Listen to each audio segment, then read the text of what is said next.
A very good afternoon to our today's speaker, Shivani ji, my Thank you, co-convener, sir. Saroj ji, and all the participants who have joined in. A warm welcome to all of you. The session of today's is basically on GST implications of tour and travel industry. It's been long the GST has been implemented, but still we find that in tour and travel industry there are a lot of other industries involved in it. We have a lot of agency commissions going in, wherein we find that there is a B2C transactions, there is not so much of a problem. But when there is a B2B transactions, there is always a fear of that what is the hotel industry is charging and what the actual agent is charging. Because when the hotel industry or the flight industry or the other agencies who are involved, but the billing is being done to the client by the agents. Flights also, we find that the flight is charging us suppose 2000 or 5000 rupees, but GST is not being paid on 2000 or 5000. It's on a particular amount. Now there's always a confusion that from where this amount comes in or how the calculation has to be done. Other implications also are there. I think for this Shivani ji will be better understanding, making us understand the whole implications of the tour and travel industry. Before we start, I would just like to brief you about Shivani ji. Shivani ji is a fellow member of ICAI, qualified in the year 2005, an ex-PwC employee. She is currently in self-practice under Shivani Shah and Associates, specializing into indirect taxation. An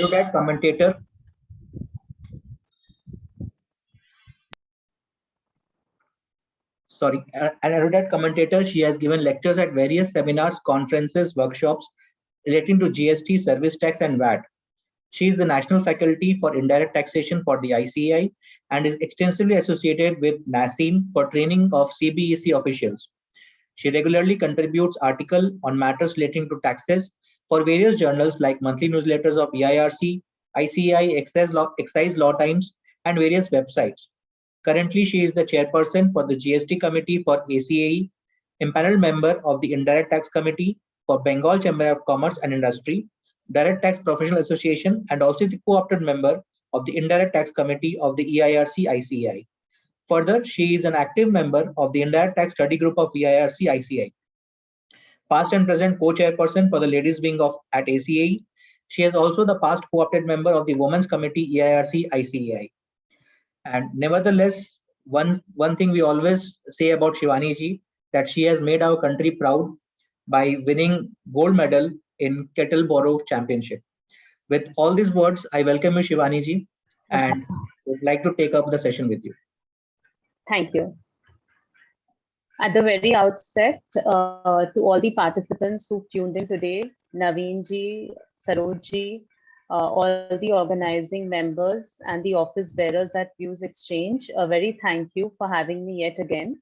It's always such a pleasure to be addressing a session at Views Exchange. I've been a speaker at many such platforms, but the kind of interaction and the kind of appreciation I get from this platform, it's unparalleled. I intend to add a lot of value in the course of deliberation. And as I always believe that when one teaches to learn, Naveenji at the outset said that this industry is an industry which is still reeling with a lot of unclarified issues. And yes, I agree. While my intention does not remain to confuse you more, but I do tell you there are a lot many such issues which still do not have clarity as far as the government is concerned. In fact, very recently, as recent as 2 days back, I've written to the Commissioner of Commercial Taxes, who took cognizance of many such issues relating to the tour and travel industry, which for some reason or the other have gone unnoticed by the GST drafting authorities and do not really have any such clarity as far as the statutory provisions of law are concerned. Nonetheless, I'll tell you what the entire format of the deliberation will be. We will be touching upon a few statutory definitions which are given under the statute of GST in respect of tour and travel industry. I would also be throwing light on the various activities which are carried on by a travel agent, the issues which are faced by the travel agent, and also what currently the practice the industry is following. And that is where the fun of the deliberation lies, because while many people choose to do few things, they may not be directly what the law has in mind. But if I tell them that you need to follow the law, probably they will not be able to do their businesses. Hence, the tour and travel industry is one such industry wherein there are a lot of such issues where one needs to be careful as to how you are dealing with the valuation aspect, the place of supply, the taxation. Our session is still about 5 o'clock, and I do beg your pardon that I will leave sharp at 5 because we have an AGM of an association where I need to rush.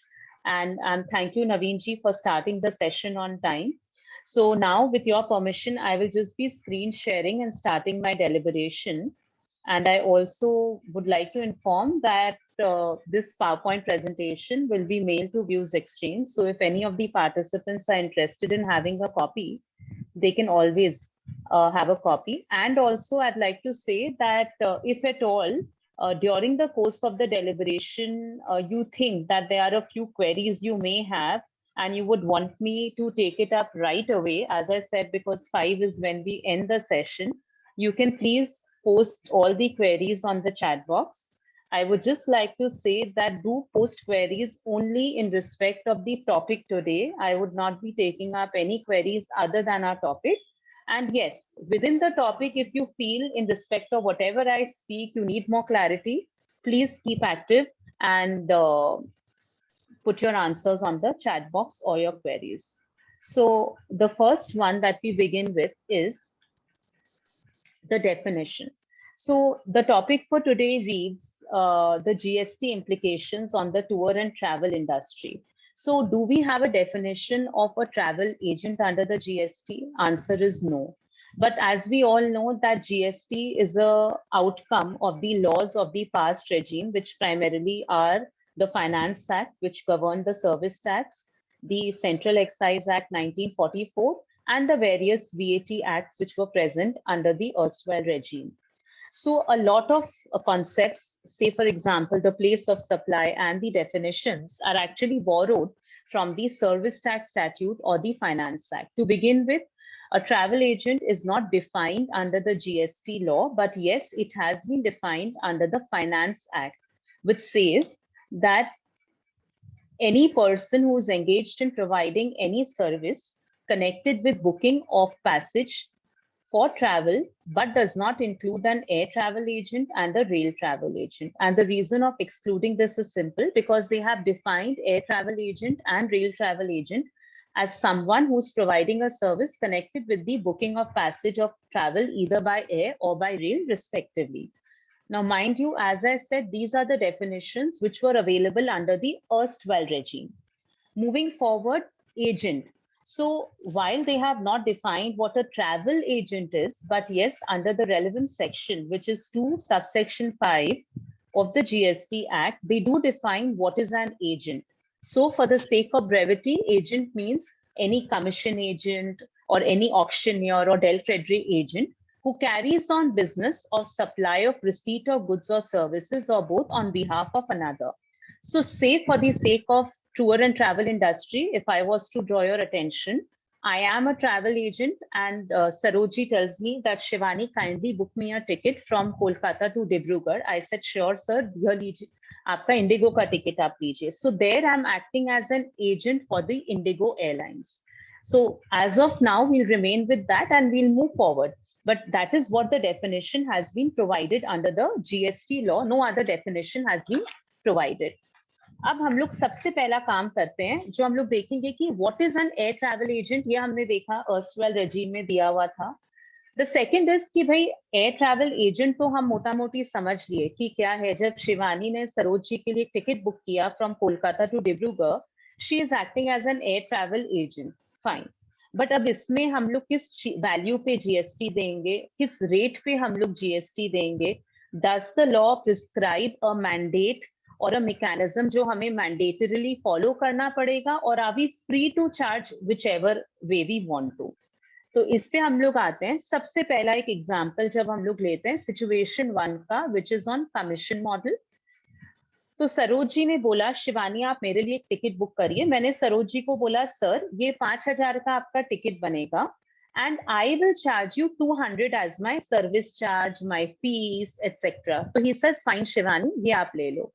So what I tell Sarojji is कि sir 5,000 रुपया तो आपने मुझे जो दिया, I will pay directly to Indigo. I have nothing to do with it. ये 200 रुपए is my commission or my service charge, and I will charge you 18% on that. Fair enough. So to the capacity of rupees 5,000, which I collect from Sarojji and pay to Indigo Airlines, I am acting as a pure agent. That means मैंने एक हाथ लिया, एक हाथ दिया.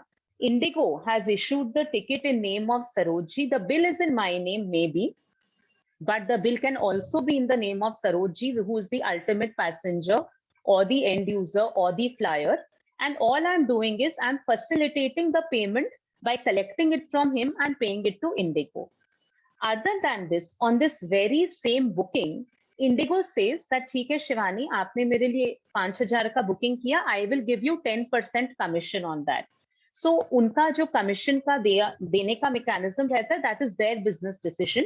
For the sake of brevity, अपने मान के चलते हैं कि 5,000 पे 10% कमीशन मुझे वो देंगे. Example, इतना मिलता नहीं है. I'm giving you an example. So 5,000 into 10% is my commission, and I charge 18% to Indigo on that. If Indigo does not pay me anything, then as per the GST rules, I treat that commission as being inclusive of taxes, and I pay 18% of that to the government. So on one single ticket, I am earning two income, one from Sarojji, which is my 200 rupees service charge, and one from Indigo Airline, which is my commission, which is their internal calculation. And on both, I pay 18%. So this is what the industry by and large follows as far as the air travel agent model is concerned. Now let's shift our focus to another rule which has been given under the law. There is a rule 32 sub rule 3 of the GST rules. And what do they say? They say that whenever you are making, you as in the air travel agent is making a domestic booking. In my example, Kolkata to Dibrugarh, then they say, I will pay, the value will be what? Forget about paying. Rate 18% ही रहेगा. Valuation rules है ये, and they have prescribed a certain value. And what is the value? The value they say in case of domestic tickets will be 5% of the base fare. Now in every ticket, there is a bifurcation, which maybe as a passenger or a flyer, you don't know. But उस 5,000 के ticket में लिखा रहता है base fare 4,000 रुपया है, YQ 200 रुपए है, ब्ला ब्ला ब्ला करके बाकी अपने 800 रुपए हैं. In my example, the base fare, the term used is base fare in the rule, which the air travel agent is well aware of. तो उस बेस फेयर का जो 5% रहेगा सर, वो मेरा वैल्यू बन गया. उसके ऊपर मैं 18% दूंगी. I repeat myself, in case of domestic booking, the valuation will be 5% of the base fare. The base fare is something that the travel agent is privy to, जो maybe as an end user आपको नहीं होगा. In my example, जब मैंने वो ticket बनाया, let's assume out of a ticket of 5,000, my base fare is 4,000. So 4,000 is my base fare multiplied by 5% will be my value. On that I pay 18%. यही चीज अगर मैं इंटरनेशनल करूं तो मेरा वैल्यूएशन क्या हो जाएगा? 10% of the base fare. After that, I multiplied by 18%, and that is what I need to pay to the government. So this rule prescribes a valuation mechanism for air travel agent while they are booking a travel by air. Now, if it is a domestic travel, valuation is 5%. If it is a international travel, valuation is 10%. Into 18% gives you the GST element. Now, इसमें तीन चीजों पे हमें ध्यान देना है. The words they use in the rule, I think I have the rule with me. This is what the rule reads. The word, if you see my friends, they read shall. While under rule 32 sub rule 1, उन्होंने बोल रखा है at the option of the taxpayer. That means maybe the taxpayer has the option कि उससे ये rule follow करना है कि नहीं. But to my mind, एक छोटा सा इसमें confusion बोल लीजिए, dichotomy है, that why are they using the words shall? That means if you choose to follow this rule, तब आपको mandatory अपना valuation वही रखना होगा. In other words, what do they mean? इनका बोलने का ये तात्पर्य है कि हर समय जब आप एक as an air travel agent कोई डोमेस्टिक बुकिंग करते हैं तब आपकी 5% की कमाई है, और अगर आप फॉरेन की बुकिंग करते हैं तब आपके 10% की कमाई है. That is what they assume, but sorry friends, reality में इंडस्ट्री में वो नहीं है, and that is the reason why most of the air travel agents do not follow this rule at all. Second चीज जो मैं बोलना चाहूंगी इसमें is that in relation to का इन्होंने यहाँ पे वर्ड्स यूज किया है. If you read the first line, the value of supply of services in relation to booking of tickets for travel by air.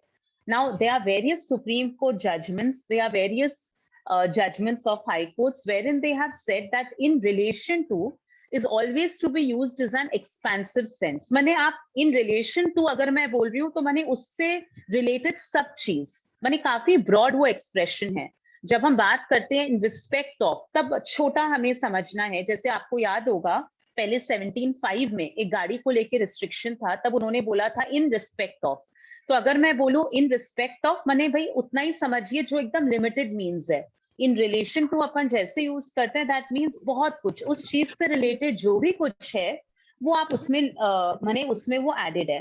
तो बोलने का क्या मतलब है कि जब आपने बोल दिया कि 5% है, दैट मीन्स मेरा जो फ्रंट एंड का कमाई हुआ, जो मैंने अदरवाइज अपने क्लाइंट से कमाया से 200 रुपए, या मुझे जो बैक एंड से कमाई हुई, से फॉर एग्जाम्पल जितना इंडिगो ने मुझे कमीशन दिया, सब उच्च 5% के दायरे में आ जाएगा या 10% के दायरे में आ जाएगा. तब अगर मैं अपना सर्विस चार्ज 5,000 रुपए रखूं, 10,000 रुपए रखूं या 1,00,000 रुपए रखूं, देखिए प्रैक्टिकली होगा नहीं, लेकिन बोलने का है कि रूल में फ्लॉ कहाँ है. GST is a tax on value addition, की प्रत्येक वैल्यू जो आप ऐड कर रहे हैं उस पर सरकार आपको बोलती है टैक्स दीजिए, और जितना आपको क्रेडिट लेना है ले लीजिए, and the ultimate burden is to be borne by the user. तो जब आपने बोल दिया कि हर एक टिकट में आप केवल 5% डोमेस्टिक में मुझसे वैल्यूएशन मांगेंगे, बेस फेयर वो टिकट का सेम रहेगा. तो से फॉर एग्जाम्पल 4 ट्रैवल एजेंट हैं, ए बी को बेचते हैं, बी सी को बेचते हैं, सी डी को बेचते हैं, और फिर डी एंड यूजर को बेचेंगे. इसमें क्या होगा सर कि जितनी बार टिकट, वो एक टिकट है जो सरोज जी ने मुझसे बुक कराई थी, लेकिन मैंने अपने पहले 3 ट्रैवल एजेंट से उससे लिया है. और होता है ये बल्क बुकर्स रहते हैं, कलकत्ता में अकबर ट्रैवल्स, रिया ट्रैवल्स, ऐसे कई बल्क बुकर्स हैं जो लेकर रख लेते हैं और फिर बाकी ट्रैवल एजेंट्स उनसे खरीदते हैं. तो ये जो हमारा चेन है, ए से बी, बी से सी, सी से शिवानी के पास आया और शिवानी ने सरोज जी को दिया, ये पूरे चेन में मेरा जो बेस फेयर है वो 5,000 ही रहेगा या 4,000 ही रहेगा, ये चेंज नहीं होगा. तो चाहे मैं 1,00,000 रुपए सर्विस चार्ज लूं या मेरे से मेरा ट्रैवल एजेंट 200 रुपए ले, उससे उसका ट्रैवल 200,000 रुपए ले, मेरा जीएसटी आप देखिए हर बारी मुझे केवल बेस फेयर के 10% या 5% पे देना है, which can not be the intention of law.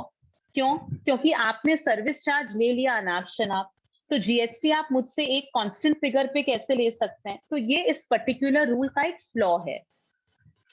Secondly, अगर जो भी मुझे कमीशन की कमाई हो वो ये बोल रहे हैं भैया हम आपके 5% में इसको कवर कर लेंगे या 10% में, लेकिन अगर आप वास्तविक बात देखेंगे तो कोई ट्रैवल एजेंट इसको फॉलो नहीं करता है.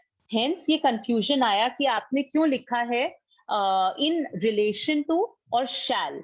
इससे हमें देख के थोड़ा सा डाउट होता है कि यदि कोई ट्रैवल एजेंट आज इस रूल को फॉलो नहीं कर रहा है, is it okay for him, या कल को डिपार्टमेंट आकर आपको गन पॉइंट पे बोल सकती है सॉरी सर आप गलत कर रहे हो, आपको तो यही रूल फॉलो करना था. और अगर मैं ये रूल फॉलो करती हूँ तब मेरा बेस फेयर तो प्रत्येक लेवल पे 5,000 था, तो फिर मेरे सर्विस चार्ज में मैं जो भी अमाउंट लूं उससे आपको कोई मतलब नहीं होना चाहिए. तो ऐसा क्या इंटेंशन था क्या लॉ का? क्योंकि जैसे मैंने बताया दोस्तों, अगर इन रिलेशन टू की बात करें दैट इज वेरी वाइड, काफी ब्रॉड एक्सपेंसिव है. अब मैं इसमें आपको एक छोटा एग्जांपल दूंगी बिफोर आई मूव फॉरवर्ड.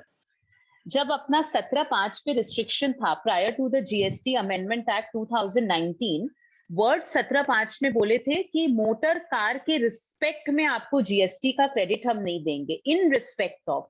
तो लोगों की ये धारणा थी कि ठीक है भाई अगर हम गाड़ी खरीदेंगे आप नहीं दोगे, लेकिन गाड़ी में जितना इंश्योरेंस का खर्चा है, जितना रिपेयर मेंटेनेंस का खर्चा है उसका आप दोगे, क्योंकि आपने 17(5) में लिख रखा है इन रिस्पेक्ट ऑफ. दैट मीन्स केवल गाड़ी का नहीं देंगे आप, गाड़ी के आजू बाजू का आप सब मुझे देंगे. तो ये होता है फर्क in between in respect of and in relation to. तो इस चीज को अगर हम लोग समराइज करें दोस्तों, तो अगर कमीशन मॉडल में काम कर रहे हैं, 10,000 का टिकट था, मैंने सर्विस चार्ज 100 रुपए लिया, 18% मैं लूंगी 100 रुपए पे, और मेरे को इंडिगो ने या स्पाइस जेट ने या गो एज ने 10 रुपए कमीशन दिया, उसपे मैं 1.8 लूंगी, तो मेरा टोटल जीएसटी का पेमेंट होगा 19.8। ये जो 10,000 मैंने क्लाइंट से कलेक्ट करके इंडिगो को दिया है, इसमें मैं कोई जीएसटी नहीं लूंगी। Here I will be acting as a pure agent, and pure agent के जितने कंडीशंस हैं rule 33 of the GST rules में, वो ट्रैवल एजेंट को सेटिस्फाई करने पड़ेंगे, जो मोस्ट ऑफ द केसेस में नहीं होता है। और वो क्या कंडीशंस हैं, we will discuss in due course of time, क्योंकि इनका जो प्रत्येक मॉडल होता है, जो सर्विस एलिमेंट होता है, चाहे आप क्रूज की बुकिंग करिए, होटल की बुकिंग करिए, वीजा का करिए, इंश्योरेंस का करिए, they are acting as a pure agent. तो वो हम लोग समरी में पढ़ेंगे कि प्योर एजेंट होने के लिए as a travel agent what conditions he or she needs to satisfy। अगर हम लोग वैल्यूएशन रूल्स पे जाएं, तो बेस फेयर का मैंने 18 का 5%, सॉरी मैंने पहले 5% निकाला 8,000 का, उसके ऊपर 18% किया, तो ultimately it comes to 0.9% of my base fare. तो यहाँ पे देखिए मैंने 0.9% लिखा है, और अगर यही हमारा इंटरनेशनल रहेगा तब सर वो आपका 10% हो जाएगा। क्या हो जाएगा 10%? मेरा वैल्यू जो आपको रो नंबर 3 में दिख रहा है। कमीशन पे मुझे कुछ नहीं देना है सर, क्यों नहीं देना है? क्योंकि वहां पर उन्होंने जो बात की है इन रिलेशन टू का बात किया, दैट इज ये जो मैं यहाँ पर अपना कमीशन बात दे दूंगी, 72 रुपया मैं मुझे जीएसटी दे रही हूँ, उसमें मेरा फ्रंट एंड भी कवर हो गया, मेरा बैक एंड भी कवर हो गया। That is at least what the rule implies. ये मैंने आपसे डिस्कस कर लिया कि अगर हम लोग मल्टीपल ट्रैवल एजेंट्स के थ्रू जाते हैं और वो अलग अलग सर्विस चार्ज करें, तभी भी आपका बेस फेयर एक ही है। तो क्या इंटेंशन था ऐसा लॉ का, और is there a particular error in this rule? अब before I move forward, ITC हम लोग इस दोनों मॉडल में देख लेते हैं, जो बड़ा इंटरेस्टिंग है सर। तो जो हम लोग मॉडल पढ़ रहे थे, यहाँ पर दोनों अपना ये सिचुएशन दिया हुआ है। तो जो मेरे एग्जाम्पल में जब मैं सर्विस चार्ज पे उनसे 18% ले रही हूँ सर, तब मैं टिकट को खरीद के बेच नहीं रही हूँ, मैं केवल एज एन एजेंट काम कर रही हूँ, आपका प्योर एजेंट, एंड इंडिगो का मैं एक एजेंट काम कर रही हूँ। तो जो इंडिगो के टिकट के ऊपर जीएसटी लगेगा, जो एयरलाइंस लगाएगी सर, उसमें मेरा कोई हक नहीं है। तो वो मैं क्या बोलूंगी, वो मैं सरोज जी को बोलूंगी कि सर आपका कोई जीएसटी आया है ना, तो बताइए, मैं इंडिगो को दे देती हूँ। इंडिगो का ट्रैवल के बाद आप देखिएगा उनके ईमेल पे एक जीएसटी का इनवॉइस आ जाएगा, वो उनके 2A में डायरेक्ट आ जाएगा। कई बार हम देखते हैं ट्रैवल एजेंट्स जब B2C के साथ काम करते हैं, तो मैं सरोज जी का नहीं, मैं से फॉर एग्जाम्पल कोई पंकज जी का काम कर रही हूँ और Pankaj ji is not registered, तो ही टेल्स मी शिवानी मैं रजिस्टर्ड नहीं हूँ, मुझे जीएसटी से कोई मतलब नहीं है। तो फिर क्या होता है, पंकज जी बोलते हैं कि मुझे मतलब नहीं है, तो मैं ये सोचती हूँ क्यों जीएसटी वेस्ट करूं, मैं अपना जीएसटी आइन दे देती हूँ। शिवानी शान associates being a tour and travel agency, am I allowed to take that credit? Sorry friends, because यहाँ पे when I am acting as a pure agent, मेरा उस प्रिंसिपल अमाउंट पे कोई भी हक नहीं है, वो मैं केवल खरीद के दे रही नहीं हूँ, मैंने आपके लिए खर्चा किया और वो मैं केवल आपसे रीइंबर्समेंट ले रही हूँ। वैसे ही अपने कोई भी केस में क्रेडिट इसका नहीं ले पाएंगे। एक थर्ड सिनारियो मैं आपसे डिस्कस करूंगी, जो अगेन बड़ा प्रैक्टिकल है। देखिए, जब बड़ी कंपनियों का ट्रैवल होता है तो उनके महीनों में 100, 50, 500 टिकट्स बनते हैं। आज के दिन मैंने अभी आपको क्या बोला, इंडिगो डायरेक्टली क्रेडिट देगी। तो अगर आपने कोयम्बटूर टू हैदराबाद किया, या आपने मनाली टू से फॉर एग्जांपल कलकत्ता किया, या आपने बेंगलुरु टू बंबई कर लिया, तो सर यहाँ पे क्या होगा, जो इंडिगो जो आपसे टैक्स चार्ज करेगी, वो प्लेस ऑफ सप्लाई अपने रूल्स के माध्यम से करेगी। व्हेन आई से अपने rules, that means the rules which are actually applicable to them. तो सर कभी आपके 2A में आएगा तो आपको देखना होगा इंडिगो बैंगलोर ने दिया है क्या, कोई आपका यहाँ से आ जाएगा तो इंडिगो चेन्नई से आएगा, कहीं आपका आ जाएगा तो स्पाइस जेट दिल्ली से आएगा। तो आपके लिए क्या होता है, अकाउंटिंग बड़ा प्रॉब्लमेटिक हो जाता है। तो आपने क्या बोला अपने ट्रैवल एजेंट को, आपने बोला सर हमको ना तो इंडिगो बेंगलोर से मतलब है, ना इंडिगो से मतलब है, ना यहाँ स्पाइस जेट से, आप एक काम करो, आप पूरा खरीदो और आप फुल वैल्यू पे मुझे बेच दो।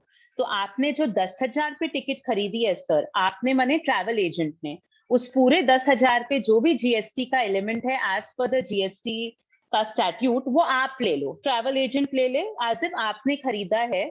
और उस पूरे 10,000 पे including your service charges if any, say 10,000 plus 200, आप मुझे एंड यूजर को क्रेडिट जीएसटी चार्ज करो। तब क्या हो रहा है sir, as a travel agent मैं टिकट्स को पूरा खरीद रही हूँ, ट्रेडिंग कर रही हूँ, और फिर मैं पूरा बेच रही हूँ। तो मैंने क्या किया, 10,000 पे जो भी क्रेडिट आया मैंने अपना जीएसटीआई पंच करके क्रेडिट अपने खाते में ले लिया, क्योंकि भाई मेरा क्लाइंट बोलता है मैं इतना मेहनत नहीं करूंगा, ये 15-20 इंडिगो के एयरलाइंस हैं, कहीं कहीं से आ रहा है। फिर मैंने क्या किया सर, 10,000 प्लस 200 मेरा सर्विस चार्ज के ऊपर मैंने पूरा 18% चार्ज कर लिया। इनको देने में कोई तकलीफ नहीं है सर, इनको तो सेम मंथ में क्रेडिट मिल जाएगा इनको, बल्कि ठीक है कि जहां उनको 15 जगह से क्रेडिट आता 2A में, अब केवल मेरे से आएगा। तो वो भी एक थर्ड मैकेनिज्म है जहां पे हम बोल सकते हैं कि हम ट्रेडिंग कर रहे हैं टिकट्स की, कि पूरे को खरीदा और पूरे को फुल वैल्यू के ऊपर बेचा। यहाँ पर ऐसा नहीं है मैंने 10,000 को बाद दे दिया। क्यों? क्योंकि अगर मैं 10,000 को बाद दे देती अपने वैल्यू से तो सर मुझे क्रेडिट नहीं मिलता, लेकिन मुझे क्रेडिट लेना है, तो मैंने जीएसटी का क्रेडिट जब लिया है तो फुल वैल्यू के ऊपर मैंने जीएसटी इनसे चार्ज किया। इनको कोई तकलीफ नहीं है सर, वर्किंग कैपिटल भी ब्लॉक नहीं होगा, इनको सेम मंथ में क्रेडिट मिल जाना है। तो इनके लिए ये आराम हुआ क्लाइंट के लिए कि इनको 100 अलग अलग जगह से अपना जीएसटी का लेजर नहीं मेंटेन किया। तो ये एक थर्ड फॉर्मेट भी है जो लोग फॉलो करते हैं। तो जब हम लोग एयर ट्रैवल एजेंट की बात करते हैं, this is what the law has prescribed. अब मुझे ये बताइए दोस्तों, एयर ट्रैवल एजेंट को लेकर यही था। कुछ एक क्वेश्चंस आए हैं जो हम लोग लेते हैं। I was waiting for this.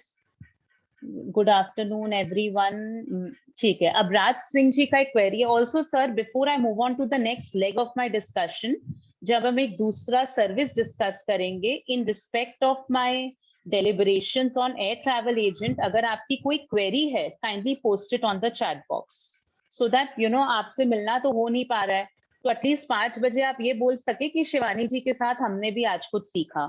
और आप ऐसा करेंगे तब मेरे को नवीन जी और सरोज जी बुलाएंगे सर। चलिए हम लोग राज जी का लेंगे query. Ma'am, being a registered company we receive ITC from airlines when we book air ticket, but the amount is recognisable only when the invoice is received. In those cases, what should needs to be done? Sir, Raj ji आपका जो query है, आप section 16(2) पढ़ें। Section 16(2) में सबसे पहला आपका जो क्वेरी है, ए में कंडीशन है, you should have the tax invoice और डेबिट नोट और एनी अदर डॉक्यूमेंट। तो टैक्स इनवॉइस के बिना आप नहीं कर सकते हैं। Number 2, you should receive the goods and service. Number 3, आपने अपना रिटर्न फाइल करा होना चाहिए, और जो आपके वेंडर हैं, आपके केस में airlines, they should have paid the taxes. अब ये वाजिब सी बात है, आप कभी नहीं पता कर सकते उन्होंने पे किया है कि नहीं। अब जो 16(2) उन्होंने अमेंडमेंट किया है, वाइड दी बजट 21, जो अभी तक इफेक्टिव नहीं है, एक 5वां कंडीशन उन्होंने ऐड किया है, which is actually giving first time ever a legal backing to rule 36 sub rule 4, where they say कि जब तक आपके 2A या 2B में नहीं आएगा, माने वेंडर जब तक अपना 1 में नहीं डालेगा तब तक आपको क्रेडिट नहीं मिलेगा। तो what I understand, I am not getting into the query कि आपने आईटीसी क्यों लिया है, वो मैंने आपको समझा दिया। अज्यूमिंग कि आपने सही लिया है, यस, जब तक आपके पास एक इनवॉइस नहीं रहेगा सर, आप 2A के बेसिस पे क्रेडिट नहीं ले सकते हैं। If you intend taking the credit, you have to have a valid invoice with you. And mind you, a digitally signed invoice. ये नहीं कि Xerox करके आपने रख दिया। Sandeep Kothari ji, what does base fare mean? Yes, sir, it excludes the airport taxes and fees on every ticket. There is a breakup called the base fare, YQ, airport taxes and ticket. तो वो base fare का जो element रहता है, which is decided pre-hand, is always available as an information to the travel agent as well as to the airlines. उस base fare के value का 10% या 5% एज द केस में भी हम लोग को करके इसका वैल्यू निकालना होगा। Any other queries friends? I wait for 15 seconds to receive. How much GST needs to be pass to customer? Sir, मैंने आपसे तीनों वैल्यूएशन डिस्कस कर ली है, जीएसटी पास ऑन का इसमें कोई कॉन्सेप्ट नहीं है। अगर आपने केवल कमीशन पे जीएसटी दिया है सर, तब you are not entitled to take the ITC from the airline. Only in the third scenario, जहां पे आपने फुल वैल्यू पे कस्टमर को चार्ज किया, 10,000 प्लस 50 रुपीज आपका सर्विस चार्ज था इंटू 18%, तब आपने एक तरीके से क्या किया, एग्जाम्पल लेते हैं भाई, ये आपने खरीदा और आपने बेचा, तो एज अ ट्रेडर आपने खरीदने बेचने का काम किया, तो आपने फुल वैल्यू पे क्रेडिट लिया और इस फुल वैल्यू के ऊपर आपको जीएसटी चार्ज करना होगा सर, अदरवाइज आपको क्रेडिट नहीं मिलेगा। पास ऑन का इसमें कोई कॉन्सेप्ट नहीं है, चार्जिंग का कॉन्सेप्ट है। तो वो चार्जिंग आपको डिस्कस करना है, या तो आप वैल्यूएशन रूल्स करिए, या कमीशन मॉडल करिए, या फुल वैल्यू करिए। मेरे हिसाब से यही तीनों ऑप्शंस आपके पास हैं। Moving forward, thank you Raji. Moving forward, I would like to take an answer from my audience. कितने लोग हमारे साथ जुड़े हुए हैं? Well, they are excluding me 61. Whatever I said, friends, did it make sense to you? Was I able to make myself clear to all of you? I want an answer in yes or no, please, because आप ऐसे interact करेंगे तब मुझे प्रोत्साहन मिलेगा कि I am making myself clear.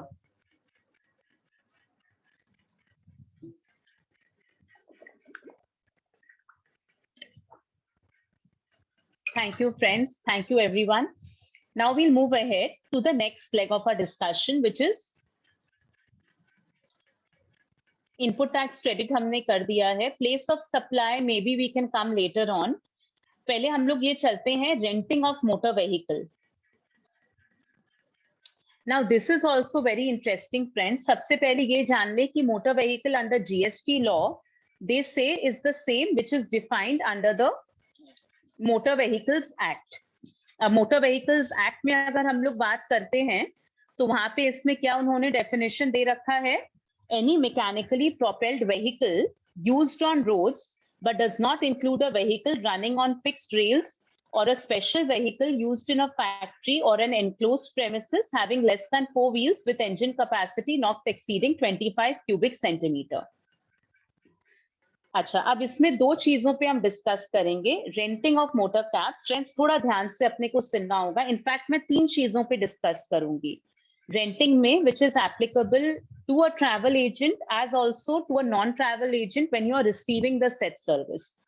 First leg of my discussion in relation to this will be on the output tax. What do you charge as a tax? एक हमारा इसमें डिस्कशन रहेगा in view point of the reverse charge mechanism, what is the liability on you as a recipient of service. और third हमारा इसका discussion रहेगा in respect of the input tax credit. पहले अपने बात करते हैं कि rate, as we all, I'll request all my participants to be on mute, please. Thank you. So पहले अगर अपने बात करते हैं कि इसमें क्या रेट है, तो friends as we all know हमारा जो जीएसटी है mother notification 11/2017 central tax rate gives us the rate of taxes when we talk about the output supply of services.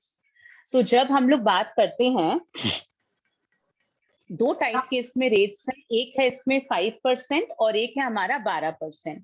अगर हम लोग 5% चार्ज कर रहे हैं सर, तब हमें ITC नहीं मिलेगा. My ITC will be restricted to that ITC which is coming from another supplier supplying me the said service.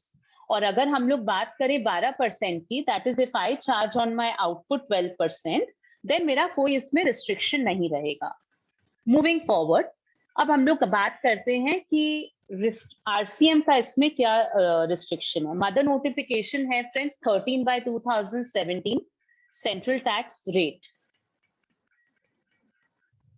इसमें क्या बोला है सर? पहले इन्होंने बोला कि जो भी रेंटिंग ऑफ मोटर व्हीकल है हम उस पर रिवर्स चार्ज करेंगे. रिवर्स चार्ज का क्या मतलब होता है सर? रिवर्स चार्ज माने it is a mechanism of collection of taxes wherein they simply say that जो भी टैक्सेस का कंप्लायंस है, the service receiver steps into the shoes of the service provider. That means what? भैया provider से हमें नहीं चाहिए, आप रिसीवर हो ना, आप ही दे दो. अब क्यों ये लोग कुछ सर्विसेज को लाते हैं? क्योंकि उनको ये लगता है कि ये जो इंडस्ट्री का नेचर है, द सर्विस प्रोवाइडर्स में बी स्मॉलर एंटिटीज, तो मे बी कहीं पे टैक्स चूक जाए या टैक्स का पेमेंट ना हो. तब ये बोलते हैं कि जो बॉडी कॉर्पोरेट्स हैं या जो ये बड़े लोग हैं, भाई आप इनके लिए कंप्लायंस कर दो. अब इसमें क्या कंडीशन सेटिस्फाई करनी है वो कंडीशन सुनिए. और ये कंडीशंस कब आया? नोटिफिकेशन 29/2019, अमेंडेड नोटिफिकेशन नंबर 13/2017, जहां पर उन्होंने क्या बोला? उन्होंने ये कंडीशंस प्रिस्क्राइब किया. सबसे पहले तो बोला भाई सारे मोटर व्हीकल के रेंटिंग पे हम रिवर्स चार्ज नहीं लेंगे, हम रिवर्स चार्ज आपसे लेंगे ओनली फॉर पैसेंजर ट्रांसपोर्ट. तो आज अगर हम ये बात करें तो भाई मेरी एक चाय बागान है, हमने जेसीबी हायर किया, तब सर हमको रिवर्स चार्ज नहीं देना है। मैंने कोई ट्रक, मैंने कोई ट्रैक्टर, मैंने कोई कैश वैन, कई ये सिक्योरिटी सर्विस प्रोवाइडर्स हैं जो कि बैंक्स को गाड़ियां देते हैं for security purpose, carrying cash.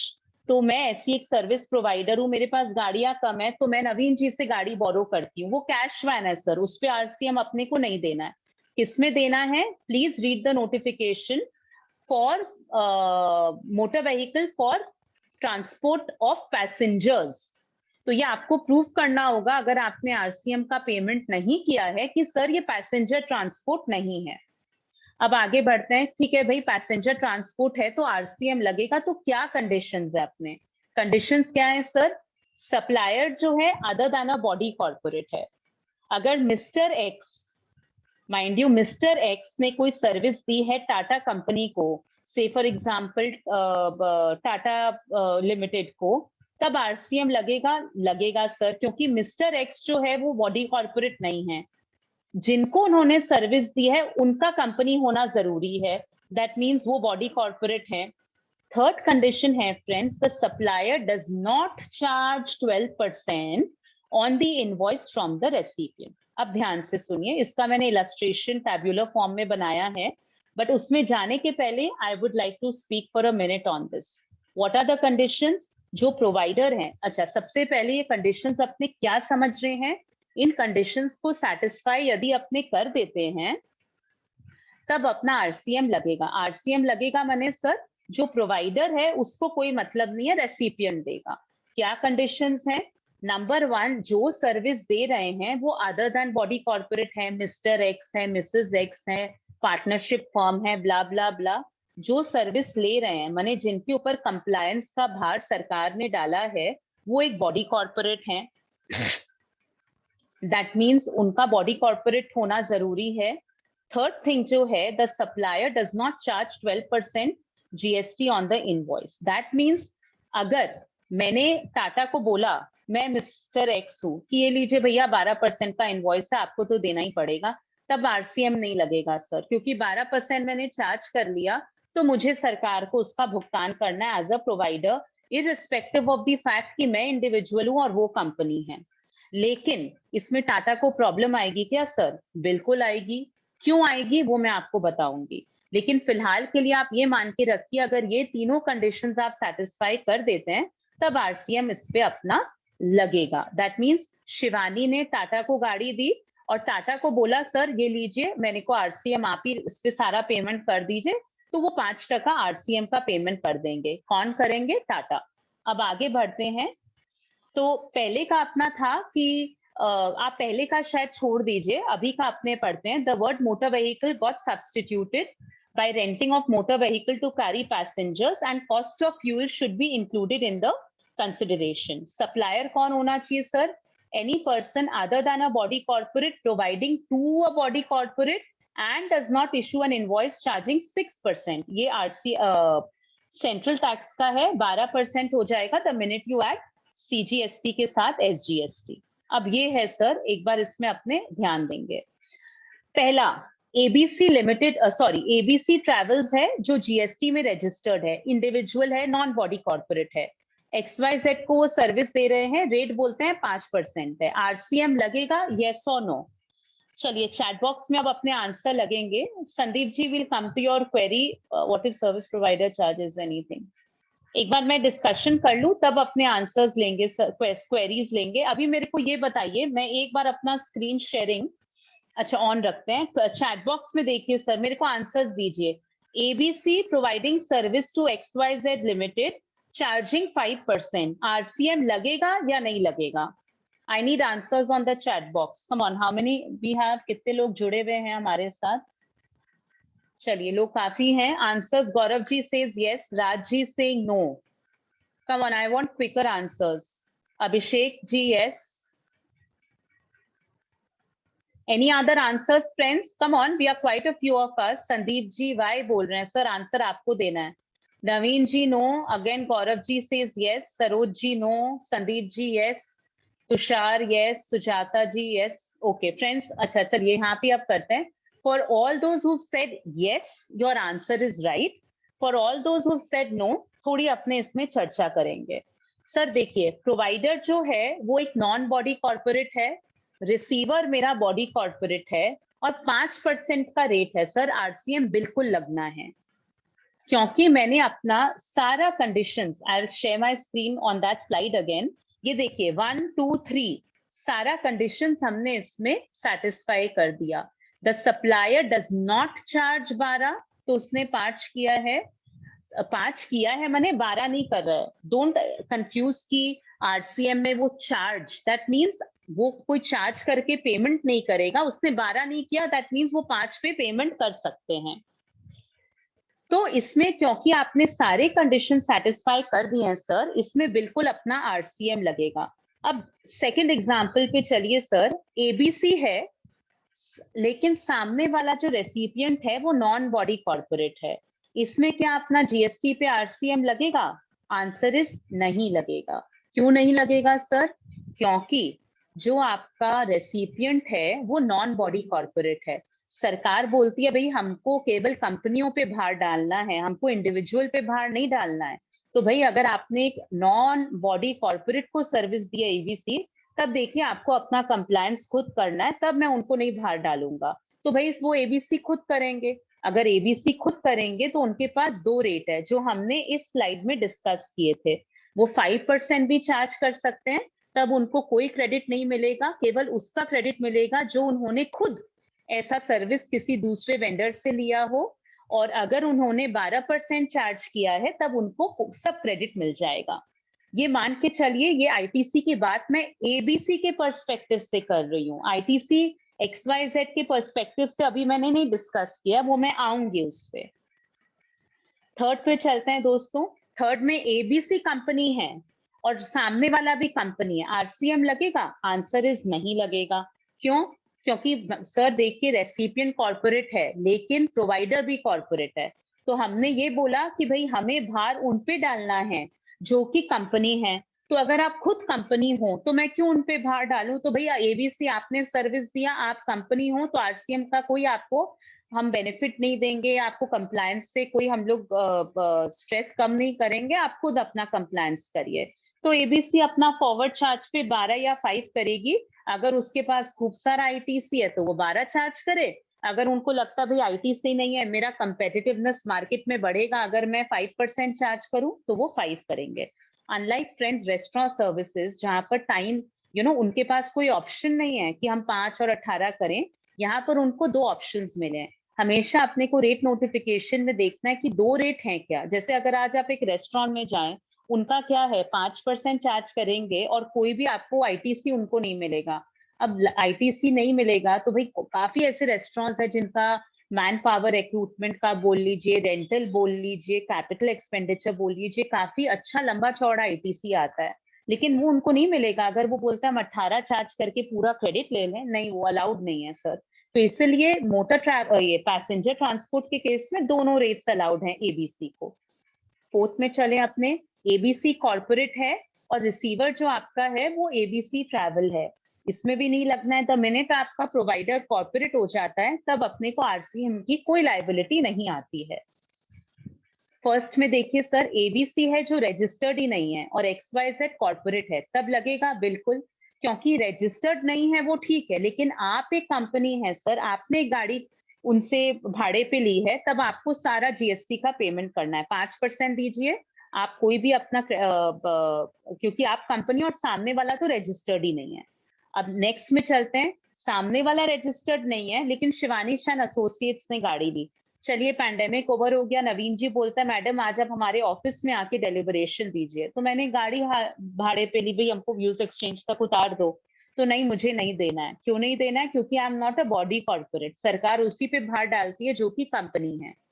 फिर एक हमारा आता है registered under GST body corporate, तभी भी आपका यहाँ पे लगेगा नहीं लगेगा, because cost of fuel is not included. इसमें कॉस्ट ऑफ फ्यूल आपका इंक्लूडेड रहना चाहिए, ये एक हमारा कंडीशन है. तो इसमें दोस्तों हमें ये तीनों कंडीशंस को सेटिस्फाई करना पड़ता है, तब हमारा आरसीएम लगेगा. तो प्रोवाइडर जो है वो नॉन बॉडी कॉर्पोरेट है, रिसीवर बॉडी कॉर्पोरेट है, और 12% प्रोवाइडर नहीं चार्ज कर रहा है। अगर प्रोवाइडर बोले कोई कारण से भाई हम तो 12 ही करेंगे, तब शायद रिसीवर के पास ऑप्शन नहीं है, उसको आरसीएम नहीं करना है, वो 12 पे देगा। लेकिन क्या ये कंडीशन उसको फायदेमंद रहेगा कि नहीं, ये नहीं सोचिए कि रिसीवर बोलेगा भैया अच्छा मेरे सर से भार उठा, नहीं सर, उसको प्रॉब्लम आएगी आईटीसी के रिस्पेक्ट में। अभी ये जो मैंने 5 और 12 आपको समझाया, वो मैंने फुल आईटीसी, लिमिटेड आईटीसी, ये सारा मैं एबीसी या प्रोवाइडर के पर्सपेक्टिव या सप्लायर के पर्सपेक्टिव से बात कर रही हूँ, not from perspective of the recipient, उस पे मैं आऊंगी। और लिमिटेड आईटीसी का क्या मतलब है सर, अगर मैंने किसी से गाड़ी भाड़े पे लेके वो गाड़ी को आगे बेचा, मैंने बेचा इन द सेंस सप्लाई किया एज अ रेंटिंग, तब मुझे क्रेडिट मिलेगा सर।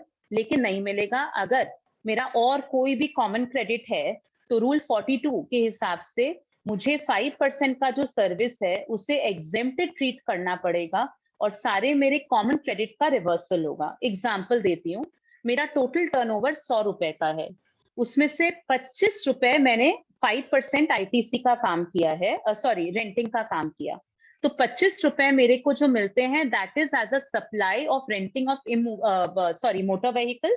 बाकी जो 75 रुपए है वो मेरे बाकी टैक्सेबल सर्विसेज से हैं।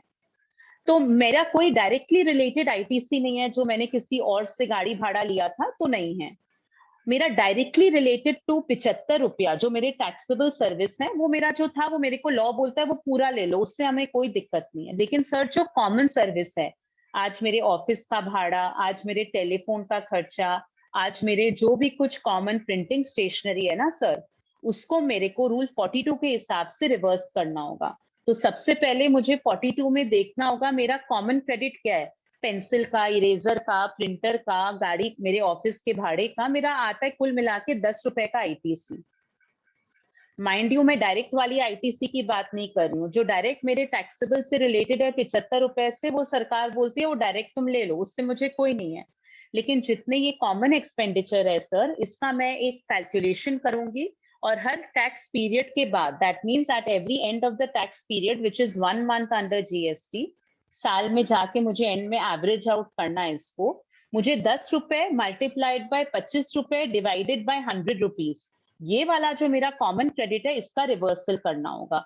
क्योंकि for the purposes of common credit reversal under rule 42, 25 rupees, which is my turnover from supply of motor vehicles, renting of motor vehicles, will be treated as an exempted supply और common credit का to that extent मुझे reversal करना होगा।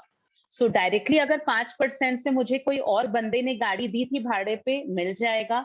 Directly जो मेरे taxable supply से है 75 रुपए से, वो मिल जाएगा। जो मेरा कॉमन है in proportion to my exempted turnover, exempted means in that case, in this case for the sake of brevity as per rule 42, हम मान के चलेंगे 5% का जो मेरे केस में 25 रुपए है, उसका proportionate reversal मुझे करना पड़ेगा for my common ITC as per rule 42 and rule 43 at the end of every tax period, and then as per the prescribed rule मुझे पूरे साल का एक एवरेज आउट निकालना होगा। आईटीसी में हम लोग यहाँ पर आएंगे, एक बार मैं ये लास्ट स्लाइड खत्म कर लेती हूँ, फिर अपने इस पे चर्चा करेंगे। कोई क्वेरीज अगर है दोस्तों आपके पास। इसमें मैंने अभी तक आपको आईटीसी बताया सप्लायर के पर्सपेक्टिव से और रिसीवर के नहीं बताया। रिसीवर में सर अगर आप सेक्शन 17 पढ़ेंगे, 17(5) में आज के दिन लॉ बोलता है कि अगर आपने कोई भी गाड़ी खरीदी वो आपको नहीं मिलेगा। अभी उस पर अपने चर्चा नहीं करेंगे, ये गाड़ी भाड़े पे लेने की बात हो रही है, तो एक बार हम लोग गाड़ी खरीदने वाली बात नहीं करते हैं। उसमें अगर आपकी कोई क्वेरी है तो I love to throw light on that, but फिलहाल के लिए अपने इसमें लिमिटेड रहेंगे। इसमें क्या हुआ सर कि हमने एक गाड़ी भाड़े पे ली, चाहे वो मैंने कंपनी से ली जिसने मुझे फॉरवर्ड चार्ज पे चार्ज किया, चाहे वो मैंने इंडिविजुअल से ली जिसने मुझे रिवर्स चार्ज पे चार्ज किया, उसमें अपने नहीं जाता है। मुझे जीएसटी लगा क्योंकि आरसीएम पे भी जो मैं जीएसटी देती हूँ वो मेरा क्रेडिट ही रहेगा। लेकिन 17(5) बोलता है सर कोई भी ऐसा क्रेडिट है जो कि रेंटिंग ऑफ पैसेंजर ट्रांसपोर्ट का है, वो आपको नहीं मिलेगा सर, अनलेस आपका भी वही काम हो या आपने भी आउटपुट सप्लाई में कहीं ना कहीं वो सप्लाई किया हो। तो अगर से फॉर एग्जांपल आज के दिन शिवानी ने एक गाड़ी भाड़े पे लीव यूज एक्सचेंज तक जाने की और सामने वाला कंपनी था तो उसने मुझे जीएसटी चार्ज किया, या सामने वाला कंपनी मुझके ऊपर तो फॉरवर्ड चार्ज पे ही लगना था, या suppose Shivani is a company और किसी इंडिविजुअल ने दिया और शिवानी ने अपने आरसीएम पे पेमेंट किया, दोनों ही केसेस में क्रेडिट मुझे नहीं मिलेगा सर। क्यों नहीं मिलेगा? क्योंकि आई am a chartered accountancy firm, मेरे आउटपुट में कहीं पे भी मैंने रेंटिंग का कोई काम नहीं किया है। So in order to take that credit or in order to avail that credit, my output supply either should be that of a renting of motor vehicle or a composite supply where some part of it is in respect of the renting of motor vehicle. इसलिए दोस्तों, जब हमने RCM की बात की थी, जब मैंने बोला कि ऐसा कोई बंदा अगर आए कोई कंपनी के पास और बोले सर आपको आरसीएम नहीं देना, मैं 12 ही लूंगा आपसे, तब कंपनी की विडंबना ये है कि उसका तो क्रेडिट चाहे वो 5 में रिवर्स चार्ज में दे या 12% फॉरवर्ड में दे, क्रेडिट ब्लॉक्ड है, तो वो क्यों अपना 7% का नुकसान करेगा? तो जब सामने वाला है जो कंपनी, उसको तो क्रेडिट मिलना ही नहीं है, तो वो तो यही बोलेगा ना सर मैं क्यों आपको 12% चार्ज करने दूंगा, बल्कि उल्टा मैं ही 5% रिवर्स चार्ज पे दूंगा। तो 12 माइनस 5 मुझे कुछ 12% का फायदा, 12 माइनस 5 मुझे 7% का फायदा तो रहेगा। यहाँ पे तो आप 12% मुझसे ले रहे हो, मैं एक सीए फर्म हूँ या मैं एक कंपनी हूँ जो कि आयरन एंड स्टील का काम करती है, तो मुझे कहाँ आपका क्रेडिट मिलेगा? तो आप क्यों 12 मुझसे चार्ज करोगे? तो जहां तक है, अगेन ये नोटिफिकेशन में शायद they did not anticipate it, but to my mind अगर कोई भी इंडिविजुअल आज के दिन बोलता है हम 12% चार्ज करेंगे क्योंकि मुझे क्रेडिट चाहिए, उसकी कंपेटिटिवनेस मार्केट में कम हो जाएगी। लेकिन अगर खूब लंबा चौड़ा उसका क्रेडिट है, देन वास्तविक बात में वो यही सोचेगा कि भाई नहीं, मुझे क्रेडिट चाहिए तो मैं तो 12 ही चार्ज करूंगा। आप देखें अगर 17(5)(a) में, वहां पर अगर आप गाड़ी खरीदते हैं आज के दिन, पैसेंजर ट्रांसपोर्ट 13 और 13 और लेस सीट से, तब आपको क्रेडिट नहीं मिलता है। लेकिन क्रेडिट तब आपको मिलता है अगर आप भी सामने गाड़ी में या तो मोटर व्हीकल का काम करें या गाड़ी को खरीदने बेचने का काम करें या आप भाड़े का काम करें। तो ऐसे कई लोग हो सकता है जिन्हें क्रेडिट चाहिए। अगर उन्हें क्रेडिट चाहिए तो उनको अपने फॉरवर्ड चार्ज पे 12 लेना होगा, लेकिन जैसे ही वो 12 चार्ज करते हैं तो इस बंदे के लिए क्रेडिट तो एनीवे रिस्ट्रिक्टेड है, तो वो बोलेंगे भैया हम क्यों आपसे अलग से 7% देंगे। तो ये थोड़ा सा एक प्रॉब्लम आता है ट्रेड में, जहां पे अपने को ध्यान रखना है कि क्या अपने को क्लाइंट्स को सबमिट करना है। अब चलिए एक एक क्वेश्चंस अपने लेते हैं।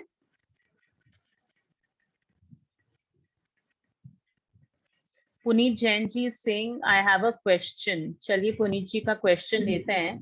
In the first case, rate is mentioned at 5, then RCM is also applicable. Then is not the case of double taxation where the supplier also applies. Sir, शायद मेरे समझाने में कोई दिक्कत हो गई पुनीत जी। एंड जो भी क्वेश्चंस पोस्ट कर रहे हैं ना फ्रेंड्स, आप लोग सबको करिए, टू एवरीवन, डायरेक्ट मुझे मत करिए ताकि दूसरे लोग भी क्वेश्चन समझ सके। पुनीत जी ने मुझे किया तो एक बार मैं क्वेश्चन उनका रीड कर रही हूँ। वो बोल रहे हैं कि in case the rate is mentioned as 5 and then RCM is also applicable, then is not the case of double taxation wherein the supplier also applies 5 and the body or corporate also 5. नहीं sir, यहाँ पर शायद मेरे समझाने में कोई चूक है। डबल मैं नहीं बोल रही हूँ। अगर सप्लायर ने 12 कर दिया तब आरसीएम नहीं लगेगा, अगर सप्लायर ने कुछ नहीं चार्ज किया तब वो 5% लगेगा। 5 ये भी करे 5 वो भी दे, ऐसा नहीं है। सप्लायर अपने इनवॉइस में लिख देगा tax to be paid on RCM, और जो रिसीवर है बीइंग अ बॉडी कॉर्पोरेट, वो देखता है बंदा मेरा इंडिविजुअल है या नॉन बॉडी कॉर्पोरेट है और 12 नहीं चार्ज किया है, तब उसे 5 देना है। दोनों नहीं चार्ज करेंगे सर, ये मेरा बोलने का बिल्कुल मतलब नहीं था।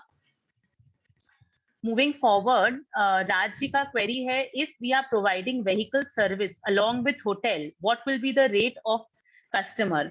सर देर इज अ, मैं इसमें आपका 2 लाइन बोल के छोड़ देती हूँ, फिर अपने होटल पे भी आएंगे, टूर पैकेज पे आएंगे, जो मेरा थर्ड लेग है डिस्कशन का। यहाँ पर मैं बोलना चाहूंगी that there is a concept of composite supply. Composite supply means where you have 2 or more supplies wherein one is the principal supply. Where one is the principal supply, then everything is determined by the rate and the value of the principal supply. In your case, जब आप hotel दे रहे हैं, that means accommodation with transport, that is motor vehicle. Tour operator के definition में आप call करेंगे, जो मेरा थर्ड लेग है, और उसका जो रेट है वो अलग लगेगा, तब आपको अलग अलग 12 और 5 नहीं चार्ज करने की दरकार है। बट इफ यू चूज नहीं मुझे भाई होटल का बिल्कुल अलग रखना है और ट्रांसपोर्ट का अलग है, तब आप ये मैकेनिज्म फॉलो कर सकते हैं। लेकिन अगर आप एज अ कंबाइंड उसको पैकेज दे रहे हैं, then you will fall within the ambit of a tour operator.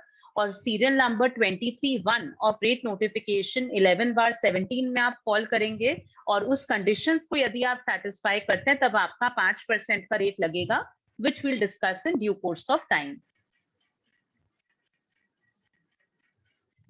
Abhishek ji, if you could just post your query, because you see, if I start unmuting everyone, I think थोड़ा सा sanctity हमारे session का break हो जाएगा.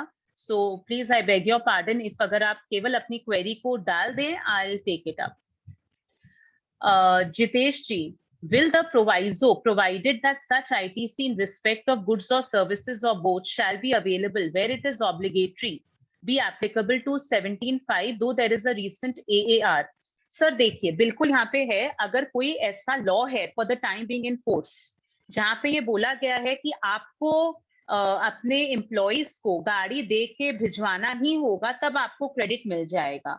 जैसे factories act होती है, ये जो इतने कॉल सेंटर्स रहते हैं, अगर ऐसा कोई कानून है कि 10 बजे के बाद जो विमेन वर्कफोर्स हैं, अगर आपके ऑफिस में काम कर रहे हैं, आपको उनको ट्रांसपोर्ट देना पड़ेगा, तब वो क्रेडिट मिल जाएगा। Like I am an ex PwC employee, 8 बजे के बाद अगर हम लोग जाते थे तो हमें बस सर्विस मिलती थी, तब सर वैसा कोई ऑब्लिगेशन नहीं था, वो PwC ने खुद as a matter of concern हमारे लिए किया था, जो कि सब एम्प्लॉइज को मिलती थी, तब क्रेडिट नहीं मिलेगा सर। लेकिन अगर कोई ऑब्लिगेशन है which is cast on them by virtue of a law for the time being in force, not GST law, factories act है, ये एक्ट है ना तेना, तब आपको वो क्रेडिट मिल जाएगा। Next Raj Singh, 5%, yes sir, आप बिल्कुल 5% ले सकते हैं उसमें। Abhishek Rai ji got the answer, thank you, thank you Abhishek ji, and I beg your pardon for that, but I'm hoping कि very soon we can all be together so that अपने को ये muting unmuting नहीं करना हो। Any other questions friend in relation to renting of motor vehicle? हमने output की बात करी, input की बात करी और RCM की। We also spoke about कि renting of motor vehicle चीज क्या है and what is motor vehicle. So any questions? If not, can I get my yeses or nos? Was I amply clear to all of you? Can I confidently say कि कल को अगर respect of motor vehicle कोई query आए, all of you will be confident? और इसमें एक चीज और है फ्रेंड्स, इसलिए देखिए मैं जब PPT शेयर करूंगी ना, इसमें मैंने नोटिफिकेशन नंबर ये सारे डाल दिए हैं। हमारा क्या होता है as a speaker, we can just throw light on the important aspects, बाकी अगर आप नोटिफिकेशन पढ़ेंगे ना तो और सॉलिड हो जाएगा आपका इसमें understanding. So any other queries? If not, I'll move ahead. Was I amply clear? Naveen ji says yes. Sir, to my mind, there is no such restriction, Sandeep ji. You can charge 5% RCM. देखिए, GTA के case में उन्होंने बोल रखा है, goods transport agency के case में, कि अगर आपने एक बार फॉरवर्ड चार्ज में दिया है, then you cannot change it in the middle of the year. They have specified this restriction in the road notification 11/17, but they have not given any such restriction in case of a travel agent or a or a guy who's providing the service of renting of motor vehicle. So आज के दिन अगर law में आप पूछें, there is no such restriction, but then आप अपना कैसे बुक्स रखेंगे कि 12% में आप क्रेडिट लेंगे, 5% RCM में आपको क्रेडिट नहीं मिलेगा, you have to keep your books properly. So can I move forward please? I need a few yeses before I can move forward.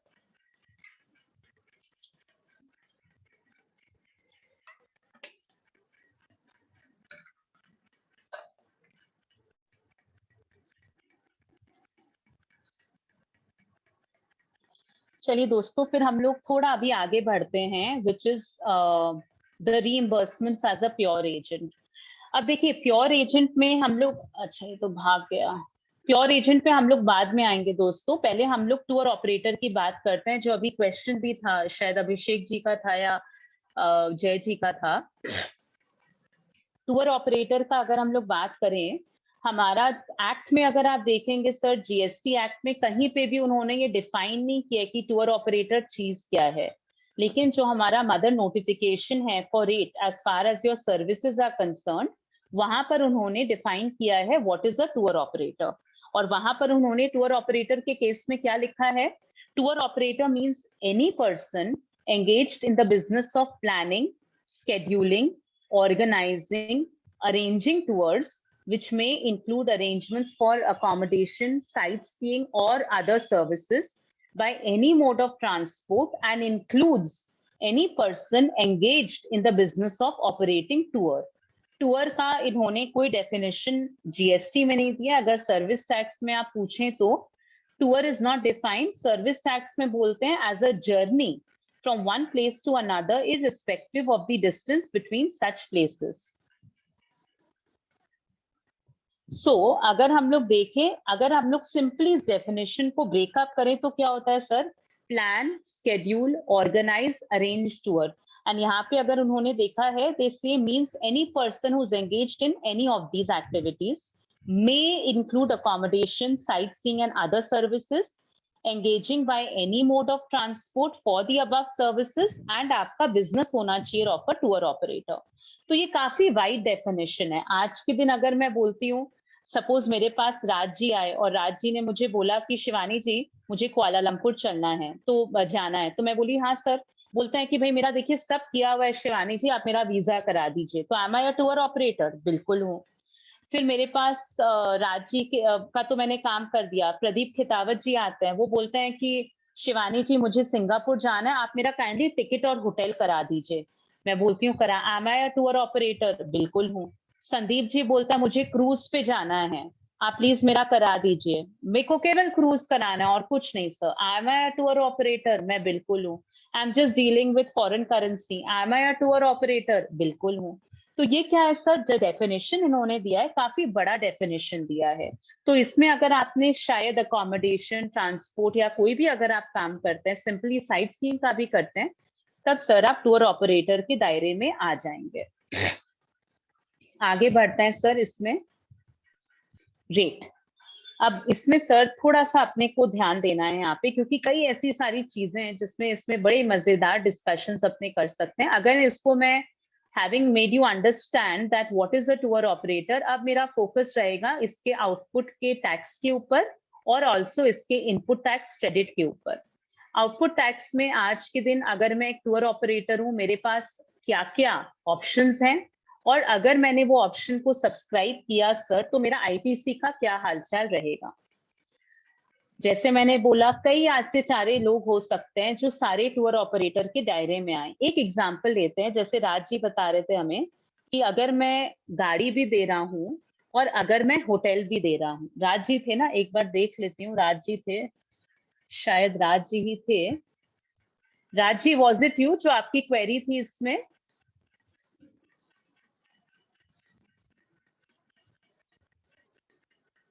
Yes जी, ठीक है सर, थोड़ा ध्यान से सुनिएगा. इसमें क्या है कि राज जी ने बोला, अपने राज जी ट्रैवल एजेंट है, उन्होंने बोला ये लीजिए और मुझे ट्रैवल करना है. तो राज जी ने बोला मैम ये लीजिए आपका सिंगापुर का होटल और ये लीजिए आपको ट्रांसपोर्ट में दे रहा हूँ. ठीक है. तो इसमें अब राज जी की विडंबना है कि वो क्या जीएसटी मुझसे चार्ज करें. अब राज जी के पास क्या क्या ऑप्शन है उस पर अपने ध्यान देते हैं. अगर आप रेट नोटिफिकेशन 11/2017 सीरियल नंबर 23(1) पढ़ेंगे, उसमें क्या दिया हुआ है सर, टूर ऑपरेटर का डेफिनेशन दिया हुआ है और रेट उन्होंने 5% का लगा रखा है. और 5% में क्या बोलते हैं सर, दो कंडीशन है सर, नहीं तो राज जी 5% नहीं चार्ज कर सकते हैं. क्या कंडीशन है, राज जी को और कोई भी क्रेडिट नहीं मिलेगा, लेकिन वही क्रेडिट मिलेगा अगर उनके खाते में कोई दूसरे टूर ऑपरेटर ने कोई क्रेडिट डाल रखा है, who is in the same line of business. तो राज जी ने ये होटल किसी और ट्रैवल एजेंट से खरीदा था और राज जी ने भी एज अ पैकेज खरीदा, तो सामने वाले ने भी 5% चार्ज किया, तो राज जी को क्रेडिट मिल जाएगा. क्यों मिलेगा, क्योंकि पहला कंडीशन है कि राज जी को कोई क्रेडिट नहीं मिलेगा अगर वो शिवानी को 5% चार्ज कर रहा है. वही क्रेडिट मिलेगा जो कि एक और बंदा उनसे चार्ज कर रहा है, और वो जो बंदा चार्ज कर रहा है वो भी टूर ऑपरेटर होना चाहिए. सेकेंड, क्यों 5% राज जी चार्ज कर सकते हैं, अगर उनके bill pay accommodation and transport दोनों हो तब 5% का बेनिफिट देंगे सर उनको, नहीं तो हम नहीं देंगे. तो ऑल इन ऑल, अगर हम एक ऐसे एग्जाम्पल को लेते हैं जहां पे ट्रैवल एजेंट एक होटल बेच रहा है अलोंग विथ ट्रांसपोर्ट, और उसके बिल में ये दोनों चीजें एकदम आपको क्लियरली दिख रही हैं, तब उस बंदे को 5% ही चार्ज करना होगा, ऑप्शन नहीं है और कुछ। एज पर लॉ 5% में वो बेचेंगे। और राज जी के क्रेडिट का क्या होगा, मैं उस पर बात कर रही हूँ। शिवानी को क्रेडिट मिलना है नहीं मिलना है, एक बार मैं उस पर नहीं जा रही हूँ। हमारे ट्रैवल एजेंट का क्रेडिट का क्या होगा। एक एग्जाम्पल है कि राज जी ने ये सारा एक जो पैकेज था किसी और बिमल जी से खरीदा, जिन्होंने इनको 5% में ही लगाकर बेचा। ये बिमल जी भी टूर ऑपरेटर है। तो लॉ बोलता है राज जी को क्रेडिट हम तब देंगे अगर राज जी को क्रेडिट किसी और ट्रैवल एजेंट से मिल रहा है सर, नहीं तो हम नहीं देंगे। ये जो ट्रैवल एजेंट राज जी को क्रेडिट पास ऑन कर रहे हैं ना, सब 5% पे कर रहे हैं। अब एक और एग्जाम्पल लेते हैं। राज जी का विमल जी से मन नहीं बना, वो बोलते हैं हम किसी और ट्रैवल एजेंट के पास जाते हैं, तो वो तुषार जी के पास जाते हैं। तुषार जी भी ट्रैवल एजेंट ही हैं, और तुषार जी क्या करते हैं ना, वो 18% चार्ज करते हैं। क्यों करते हैं वो एक बार भूल जाइए, लेकिन हाँ वो भी टूर ऑपरेटर हैं। तब क्या क्रेडिट राज जी को मिलेगा? सर लॉ में कोई रिस्ट्रिक्शन नहीं है, लेकिन लॉ का ये बिल्कुल भी इंटेंशन नहीं था कि आप 18 का क्रेडिट खा के बैठिए और आप 5 में माल को बेचिए। बिल्कुल नहीं था, लेकिन बिल्कुल भी लॉ में ये रिस्ट्रिक्शन नहीं है। ये बहुत बड़ा लूपहोल है लॉ में, और अभी तक इसका बहुत लोग फायदा उठा रहे हैं, लेकिन अभी तक इसका कोई आंसर नहीं है।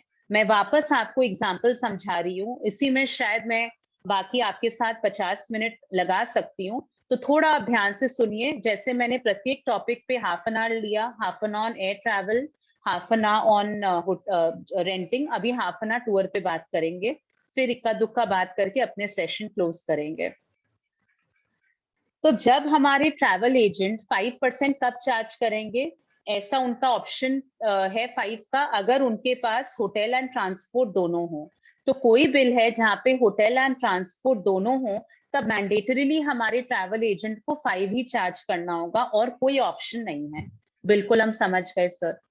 तब क्या हमारे ट्रैवल एजेंट 18 ले सकते हैं? पता नहीं, लॉ में तो देख के लगता है कि अगर 5 लिखा है तब आपको 5 ही लेना है। ठीक है, अब हम लोग ये बात करते हैं कि इनका क्रेडिट का क्या होगा, जिन्होंने 5 पे अपने माल को बेचा या आउटपुट को बेचा। दो केस सिनारियो लेते हैं, फिर और दो लेंगे। फर्स्ट केस सिनारियो, बिमल जी ने इनको यही पैकेज बेचा 5 लगा के। देखिए कोई लॉ में दिक्कत नहीं है, आप टूर टू टूर ले लीजिए ना, ये भी टूर ऑपरेटर है, आप भी टूर है। मैडम के प्रेजेंटेशन में लिखा AMA की मिलेगा तो हम ले लेंगे। सेकेंड केस, टूर ऑपरेटर से मिल रहा है सर, लेकिन बंदा 18 लगा रहा है मुझे, तब क्या मिलेगा? बिल्कुल मिल जाना चाहिए सर। आपने तो बस यही लिखा है ना टूर टू टूर देना, आपने तो कहीं नहीं लिखा कि 18 का 5 में नहीं देंगे। तो फिर बिल्कुल मिल जाएगा सर, लेकिन गलत है, लेना नहीं चाहिए। क्योंकि आप 18 में खरीद के 5 में कैसे बेचोगे? अगर माल आपका वही है, अगर आपका सप्लाई ऑफ सर्विस वही है, तब आप कैसे करोगे? थर्ड केस सिनारियो लेते हैं सर, कि जब हमारे ट्रैवल एजेंट ने, जो राज जी है बेच रहे थे ना, इन्होंने डायरेक्ट होटल से ही वो क्रेडिट पास ऑन कराया, तो होटल तो 12 करेगी अगर 7.5 से कम हो उनका रूम रेंट, या 18 करेगी या 28 करेगी। तब सपोज जो भी क्रेडिट राज जी को मिलता है, तब वो क्रेडिट बिल्कुल नहीं मिलेगा। इसमें ना तो कोई डाउट है मुझे, ना लॉ में कोई डाउट है। क्यों? क्योंकि उन्होंने लिख दिया सर टूर टू टूर हम देंगे। तो अगर शिवानी जी का बुकिंग राज जी ने कराया ग्रैंड ओबरॉय में, और राज जी को मिलता है वो क्रेडिट ग्रैंड ओबरॉय से, क्योंकि वो सेम स्टेट में है तो मिल गया क्रेडिट। राज जी आप नहीं ले पाएंगे। क्यों नहीं ले पाएंगे? क्योंकि आपने मुझे वो 5 में बेचा है, और आपको क्रेडिट तभी मिलेगा अगर ये जो आपका क्रेडिट आ रहा है वो टूर वाला देता, लेकिन ये तो होटल है, hotel is not a tour operator, तो वो क्रेडिट सर आपको हम नहीं देंगे। तो इसमें क्या प्लानिंग लोग कर रहे हैं वो सुनिए। एग्जाम्पल एक फ्रेश लेते हैं। शिवानी को ट्रैवल करना है गुड़गांव। मुझे गुड़गांव में ITC होटल बड़ा पसंद है। मैंने राज जी को बोला सर एक गुड़गांव में होटल करा के दीजिए। राज जी ने अपने एक दोस्त को फोन किया जो टूर ऑपरेटर है, गुड़गांव में बैठा है। तो टूर ऑपरेटर ने क्या किया, गुड़गांव का होटल बुकिंग कराया, क्रेडिट ले लिया, क्योंकि होटल वाला लोकल C और S चार्ज करेगा as per the place of supply section 12 of the IGST act. तो गुड़गांव वाले क्रेडिट लेके बैठा है, क्यों लेके बैठा है? क्योंकि उसको मिल गया। गुड़गांव वाले ने क्या किया सर, 18 में राजी को बेच दिया। 18 में क्यों बेचा? अगर वो 5 में बेचता तो उसका क्रेडिट लॉक हो जाता, तो उसने 18 में बेचा। तुषार जी ने क्या किया, शिवानी को बेचा 5 में और ये क्रेडिट ले लिया। क्यों ले लिया? क्योंकि टूअर वाला से मिला है ना, टूअर टू टूअर, तो कहाँ दिक्कत है? लॉ में तो नहीं लिखा है ना कि 18 टू 5 हमको नहीं मिलना है, लॉ में तो लिखा है टूअर टू टूअर आप दे रहे हो। अब ये बात आया कि शिवानी जी ने तो बोला भैया 5% आपको मैंडेटरी चार्ज करना है, तो वो जो गुड़गांव में हमारे ट्रैवल एजेंट बैठे थे उन्होंने 18 कैसे कर लिया मैडम? मैंने आपको क्या बोला सर, टूर ऑपरेटर का डेफिनेशन बहुत बड़ा है। ओनली होटल भी टूर ऑपरेटर है, ओनली वीजा भी टूर ऑपरेटर है, होटल प्लस ट्रांसपोर्ट भी टूर ऑपरेटर है, गाड़ी का काम करने वाला भी टूर ऑपरेटर है सर। तब बंदे ने क्या चालाकी की, उसने बोला मैं ट्रांसपोर्ट नहीं ऐड करूंगा ना, ट्रांसपोर्ट ऐड करने से मैंडेटरी में 5% में फॉल कर जाता हूँ, तो मैं ट्रांसपोर्ट नहीं ऐड करूंगा, मैं राज को केवल होटल बेच देता हूँ 12 में, तो इससे मुझे भी क्रेडिट मिल गया गुड़गांव टू गुड़गांव, और यहाँ पे मैंने राज जी को क्रेडिट दे दिया 18 लगाकर, क्रेडिट अपना लेकर 18% में राज जी को मैंने दे दिया और यहाँ राज जी क्रेडिट ले लिए। तो ये है sir problem. As a summary, अगर मैं केवल आपसे 2 मिनट इसको समराइज करूं, लॉ में क्या लिखा है, लोग क्या कर रहे हैं और क्या होना चाहिए, आप सारी डिस्कशंस अभी जो मैंने किया है उसी को बेस बना के कर रही हूँ। Tour operator is a very wide definition sir, सब कुछ उसमें आ जाता है। अगर हम बात करें 5% का, अगर एक टूर ऑपरेटर ऐसे हैं जो कि एक ट्रांसपोर्ट का काम एंड होटल कर रहे हैं, तब मेरे अनुसार वो बाध्य हैं, उनको 5% अपने आउटपुट पे चार्ज करना होगा। अगर वो 5 कर रहे हैं, उनका जो इनपुट आ रहा है सर वो रिस्ट्रिक्टेड है, लिमिटेड आईटीसी मिलेगा। अगर वो कोई टूर ऑपरेटर से आईटीसी आ रहा है तब उन्हें मिलेगा, वरना उनको नहीं मिलेगा। कोई होटल से या कोई वैसे आ रहा है तो नहीं मिलेगा। लेकिन यहाँ पर विडंबना ये है, अगर आपको 18% दे रहा है टूर ऑपरेटर तब आपको मिलेगा, आंसर इज यस, क्योंकि लॉ में रिस्ट्रिक्शन नहीं है। सेकंड पार्ट में आते हैं कि भाई ये 18 कैसे चार्ज करेगा मैडम? ये 18 तब चार्ज करेगा सर क्योंकि ये भी टूर ऑपरेटर है। इसने अगर होटल के साथ ट्रांसपोर्ट लगाया होता तब इसे 5% बाध्य होता, लेकिन इसने ट्रांसपोर्ट नहीं लगाया, ये तो केवल होटल को बेच रहा है, तो इसने 18 में ट्रांसफर कर दिया। तो इससे क्या हुआ, ये जो हमने चेन बनाया, जो होटल का मेरा क्रेडिट है वो तो वेस्ट होता। होटल में आप कभी भी बुकिंग करेंगे sir, because of the place of supply concept under section 12 of the IGST act, वहां पर होटल अपना लोकल सी और एस चार्ज करेगा। तो कोई ट्रैवल एजेंट को बंगाल में अगर आप बोलेंगे ना राजस्थान का होटल करने, वो क्रेडिट का पूरा उसका कॉस्ट हो जाता है, वो आपके ऊपर कॉस्ट पास ऑन करेगा। तो वो लोग ये बल्कि चाहते हैं कि वो कोई ट्रैवल एजेंट से खरीदे या वहां पे रजिस्ट्रेशन ले ले उल्टा, ताकि वो जो 28% होटल आपसे चार्ज कर रहा है वो क्रेडिट उनको मिल जाए इस माध्यम से चेन बना के, और वो वेस्ट ना हो। तो ये है। लेकिन अगर आप मुझे पूछें तो ये इंटेंशन लॉ का बिल्कुल नहीं था कि आप 18 to 5 अलाउ करेंगे, this is somewhat they have missed it out. But law में अगर आप मुझे पूछें ऐसा कोई रिस्ट्रिक्शन नहीं है।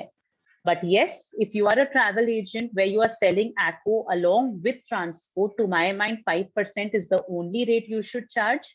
You will get the credit which comes to you from any other tour operator, maybe 5, maybe 18, although 18 can be litigated.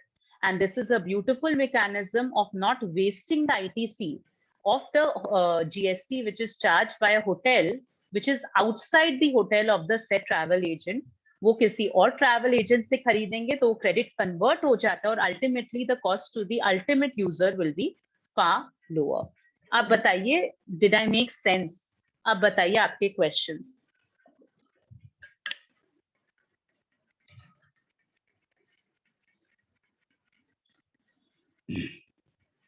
चलिए अपने एक एक करके क्वेश्चंस लेते हैं। सर कहाँ थी मैं?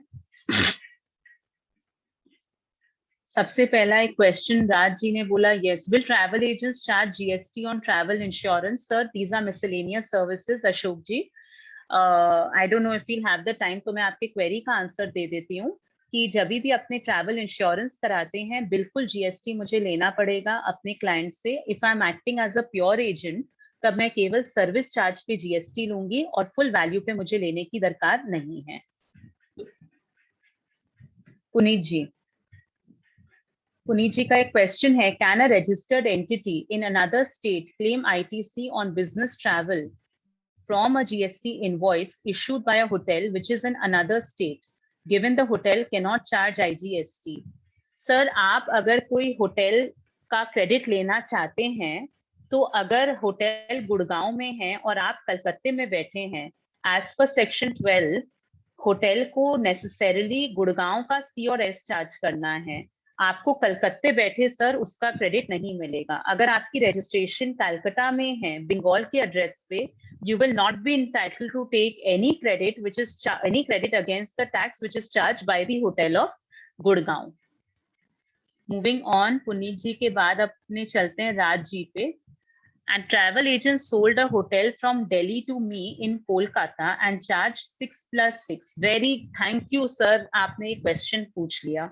राज जी बोल रहे हैं कि उन्होंने एक एजेंट से एक होटल खरीदा, लेकिन होटल वाले ने 12% चार्ज किया।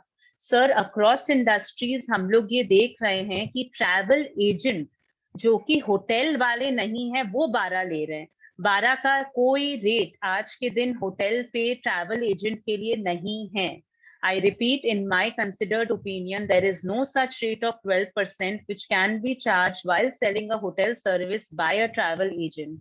These rates are prescribed for the hotels itself. Hotel in Gurgaon, hotel in Bengal, hotel in Mumbai, जो कि स्लैब रेट टैरिफ के हिसाब से 12, 18, 28 का रेट है। As a travel agent sir, अगर वो आप टैरिफ हेडिंग पढ़ेंगे, वो होटल के लिए है who are directly providing accommodation service. 12% का टू माई माइंड कोई रेट ट्रैवल एजेंट के लिए नहीं है sir. So Raj ji, I am sorry, I cannot explain you this concept. Puneet ji बोल रहे हैं, but given the law, an entity can claim at least 9% CGST. Sorry, Puneet ji, when I say CGST and SGST, you will not be getting any credit till and unless you have the credit where the place of supply is the same as your state of registration. Now, ये concept थोड़ा अलग है, थोड़ा मैं एक conceptual concept पे जा रही हूँ। Thank you, Puneet ji, for bringing it out. ध्यान से सुनिएगा friends। एक ऐसा व्यू पॉइंट है कि सी का क्रेडिट मिल जाएगा, हर आई का क्रेडिट हमें मिल जाएगा। नहीं sir, there is a concept of place of supply. आप जब भी कोई भी जीएसटी R1 फाइल करते हैं, आपने देखा होगा आपने प्लेस ऑफ सप्लाई भरते हैं। आज के दिन इनवॉइस पे प्लेस ऑफ सप्लाई देना जरूरी है। प्लेस ऑफ सप्लाई जब आप देते हैं सर, उस प्लेस ऑफ सप्लाई के ऊपर निर्भर करता है रेसिपिएंट का क्रेडिट। आज अगर मुझे आईजीएसटी पास ऑन हुआ है with the place of supply as a state different from my state of registration, मुझे आई का भी क्रेडिट नहीं मिलेगा sir. And I am very very clear on that, I is not universal. आप बोलेंगे ऐसा कैसे होगा मैम? कई ऐसे एग्जांपल्स हैं जहां पे आपको आईजीएसटी मिलेगा with the place of supply different from your state of registration. No sir, you will not get the credit. सी का तो कोई मतलब ही नहीं बनता। तो जब आपके 2A को आप देखते हैं, कोई भी क्रेडिट आया हो, आप प्लेस ऑफ सप्लाई देखिए। आपका रजिस्ट्रेशन बंगाल में है, आप 2A को सैनिटाइज करिए। जहां पे प्लेस ऑफ सप्लाई आपका अदर देन बंगाल है, चाहे आई हो या सी हो या एस हो, उसको बिल्कुल हटा दीजिए सर, वो क्रेडिट आपका नहीं है। I am very clear on that. I hope that satisfies you Puneet ji. Naveen ji पूछ रहे हैं मुझे, whether tour operators are eligible. Sir, everyone is eligible for refund of ITC अगर आपने कोई excess payment कर दिया हो, लेकिन under section 54 of the GST Act, inverted duty structure के लिए आपको जो क्रेडिट मिलता है केवल इनपुट्स का मिलता है। टूर ऑपरेटर को नहीं मिलेगा ऐसा कहीं नहीं लिखा है सर। आपको, मुझको, सबको मिलेगा अगर आप इन्वर्टेड ड्यूटी में फॉल करते हैं, लेकिन केवल इनपुट्स का मिलता है सर। इनपुट सर्विसेज का आज के दिन सेक्शन 54 के हिसाब से read with the prescribed rules कोई क्रेडिट का रिफंड नहीं मिलेगा, और आपको दरकार भी नहीं है सर। अगर एलिजिबल क्रेडिट है, आपके जितने बाकी आउटपुट है ना सर, आप उससे ऑफसेट करिए ना। अनलाइक बिफोर आपको कोई 1-to-1 कोरिलेशन नहीं चाहिए।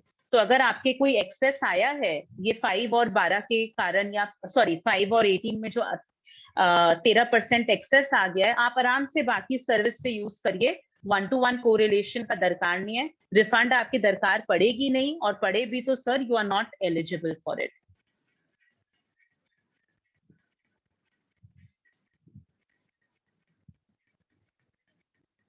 Being a registered company under GST, we receive ITC from airlines when we book air ticket, but the amount is recognizable.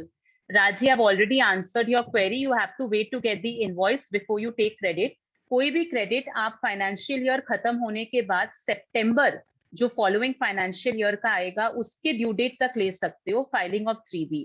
तो अगर अपने 20 अक्टूबर भी पकड़े तो कोई भी फाइनेंशियल ईयर का क्रेडिट आप सामने फाइनेंशियल ईयर के 20 अक्टूबर तक ले सकते हैं। तो wait for the invoice to come to you and then you take the credit. Let your 2A have an excess till then. What does base fare mean? Does it include? अच्छा ये मैं ऊपर चली गई. I'm sorry. Puneet ji, consider travel agent. अच्छा राज जी का भी एक query है advance पे. चलिए.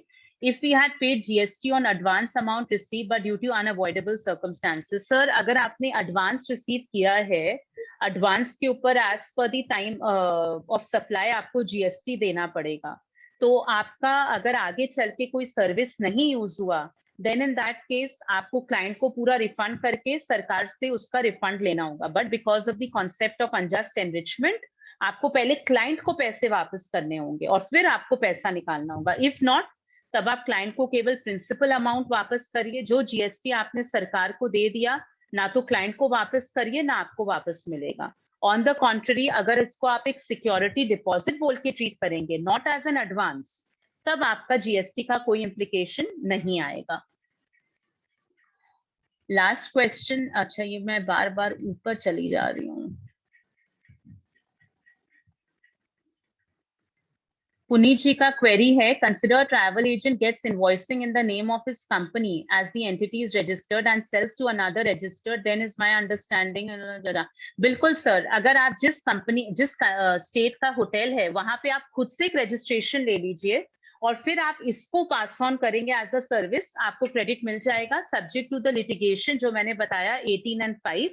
वो प्लानिंग बिल्कुल अवेलेबल है। आपने गुड़गांव की होटल करी, आप बैठे हो बंगाल में, आप सीधा गुड़गांव में अगर आपका बहुत काम होता है, बल्कि एडवाइजेबल है कि गुड़गांव में आप रजिस्ट्रेशन ले लीजिए और वो क्रेडिट पास ऑन करिए इधर। Also, if GST invoice includes a 12% charge as well as 18 on two different components like 12 extra bed, my own markup, is the methodology adopted by the travel agent correct? Sir, आप जो भी methodology adopt करते हैं, hotel का credit आप ले सकते हैं क्योंकि आपका कोई रिस्ट्रिक्शन नहीं है एज अ ट्रैवल एजेंट। आप अपने फुल वैल्यू के ऊपर अगर आप उनसे 18% लेते हैं तब आपको क्रेडिट मिल जाएगा। अगर होटल का प्राइस था 10,000 रुपया और आपने होटल का क्रेडिट लेके बैठ गया, अज्यूमिंग से फॉर एग्जांपल 10,000 में 1,000 रुपया का उनका टैक्स एलिमेंट था, तो 9 + 1,000। आपने क्या किया, आपने 1,000 का क्रेडिट भी ले लिया, लेकिन आपने जब अपने बंगाल वाले स्टेट पे बिल रेज किया, आपने सर्विस चार्ज के ऊपर केवल क्रेडिट लिया, तब वही कॉन्सेप्ट आ जाता है प्योर एजेंट का सर, तब आपको वो 1,000 का क्रेडिट नहीं मिलेगा। आपको अपने इस कंसर्न के ऊपर फुल वैल्यू के ऊपर 10,000 के ऊपर प्लस सर्विस चार्ज आपको जीएसटी चार्ज करना पड़ेगा, तब आप 1,000 का क्रेडिट लीजिए, नहीं तो आपको नहीं मिलेगा। तो जो भी फुल वैल्यू ऑफ होटल है plus your markup, whether it is 10 rupees, 20 rupees, 100 rupees, तब आप उसके ऊपर ले लीजिए। अब अपने नेक्स्ट पे चलेंगे। Sorry Tushar ji, let's not get into the specifics because we have other queries also. I think I broadly made you understand कि मेरी क्या माने the thing would be, Puneet ji, sorry, I'm saying Tushar ji. So we will not get into your specific queries, but yes, what I said, अगर आप full value पे GST charge करेंगे तो full value पे आपको credit मिल जाएगा और सामने वाले का उसको क्रेडिट मिल जाएगा सब्जेक्ट टू 18 and 5। बट इस पे मैं क्लियर हूँ फ्रेंड्स, अगर आपने अकोमोडेशन के साथ ट्रांसपोर्ट कर दिया तब आपके पास ऑप्शन नहीं है कि आप 18% चार्ज करें। 18 वाला तभी करेगा जब आपने अकोमोडेशन नहीं दिया हो। आईटीसी पे अपने आते हैं, राजी पूछ रहे हैं, but before that let us just go through these few slides on this topic.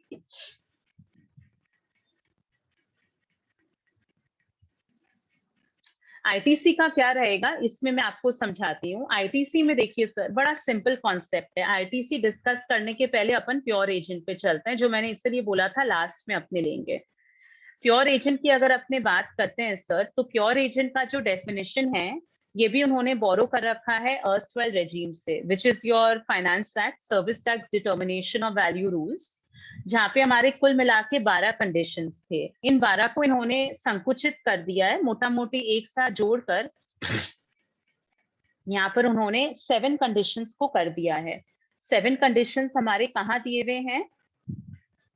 7 conditions इन्होंने यहाँ पर हमें दे रखा है 2 चीज पे। नंबर 1, आपका कोई कॉन्ट्रैक्चुअल अग्रीमेंट होना चाहिए, दैट कैन बी रिटन और वर्बल, उससे कोई खास फर्क नहीं पड़ता है। You don't intend to hold any title to the goods or service. You don't use it for your own interest. You receive only the actual amount which you have incurred. Next हमारा आता है the expenditure or cost incurred by a pure agent of the recipient shall be excluded. माने इस पे आपको GST नहीं देना है अगर आप ये सारे conditions को satisfy कर दें। The supplier acts as a pure agent of the recipient. Pure agent क्या होता है वो हमने पढ़ा अभी। The payment made by the pure agent on behalf of the recipient has been separately indicated in the invoice issued by the pure agent to the recipient of service. The supplies procured by the pure agent from the third party as a pure agent of the recipient are in addition to the service he supplies on his own account. अब इसमें क्या है sir, pure agent होने के लिए ये आपको 7 condition satisfy करनी है, ये 4 और यहाँ पे आपके ये 3। पहला कंडीशन है कि भाई आप कोई भी एक कॉन्ट्रैक्चुअल अग्रीमेंट एंटर करिए, रिटन, वर्बल, ईमेल पे 2 लाइन का। I am not getting into that. You don't intend to hold any title to the goods, या सेकेंड कंडीशन में लिखा है सेपरेटली इंडिकेटेड, ये भी ठीक है, लॉजिस्टिक इशू है। अगर आप कोई भी reimbursement as a pure agent लेते हैं तो आपको बिल पे दिखा देना पड़ेगा, भाई एयर ट्रैवल एजेंट का भी काम करें या होटल का काम करें, कि ये देखिए ये मूल अमाउंट है 5,000 जो हम आपसे ले रहे हैं, जो मैं आपके वेंडर को दूंगा, चाहे वो इंडिगो हो चाहे वो होटल लीला हो, और ये सर मेरा सर्विस चार्ज है, चाहे 200, 500, 1000 रुपया। Third condition, the supplier procured from the pure agent as a pure agent are in addition. That means sir ये 5,000 से मुझे कोई मतलब नहीं, ये तो आपको मैंने आपसे लिया है क्योंकि ये मुझे सामने वाले को देना है। मैंने एक बार पेमेंट आपके भी हाथ पे कर दिया था सर, अब ये मेरे को तो एक हाथ लेना है एक हाथ देना है। लेकिन ये मैं कैसे प्रूफ करूं कि मेरा सर्विस क्या था? उसके लिए फ्रेंड्स मैंडेटरीली मुझे कुछ सर्विस चार्ज रखना होगा, चाहे मैं 10 रुपए रखूं, चाहे मैं 20 रुपए रखूं, चाहे मैं 1000 रुपए रखूं। अगर मैं केवल रीइंबर्समेंट रखूं तब वो शायद दिक्कत हो जाएगा, क्योंकि तब मैं प्योर एजेंट नहीं हूं। मुझे ये प्रूफ करना होगा कि इसके अलावा मैं आपको कोई सर्विस दे रही हूँ और उसका मैंने आपसे 200, 400, 500 रुपए चार्ज किया है। और प्योर एजेंट होने के लिए हमारे को क्या क्या कंडीशन सेटिस्फाई करने हैं? We have to enter into a contractual agreement, number 1। Number 2, मेरे को भैया उस 5,000 से कोई लेना देना नहीं है, तो एयर टिकट है, मेरे को उसका आईटीसी भी नहीं चाहिए सर, मैंने आप ही का नाम दिया है बिल में, इंडिगो डायरेक्टली आपको क्रेडिट पास ऑन करेगी। या होटल वाले को सर मैंने आपका आईटीसी जीएसटी का नंबर दिया, वो आपको मिले नहीं मिले अलग चीज है सर, मेरे को उससे कोई मतलब नहीं है, बिल भी मेरे नाम पे नहीं होगा आपके नाम पे होगा।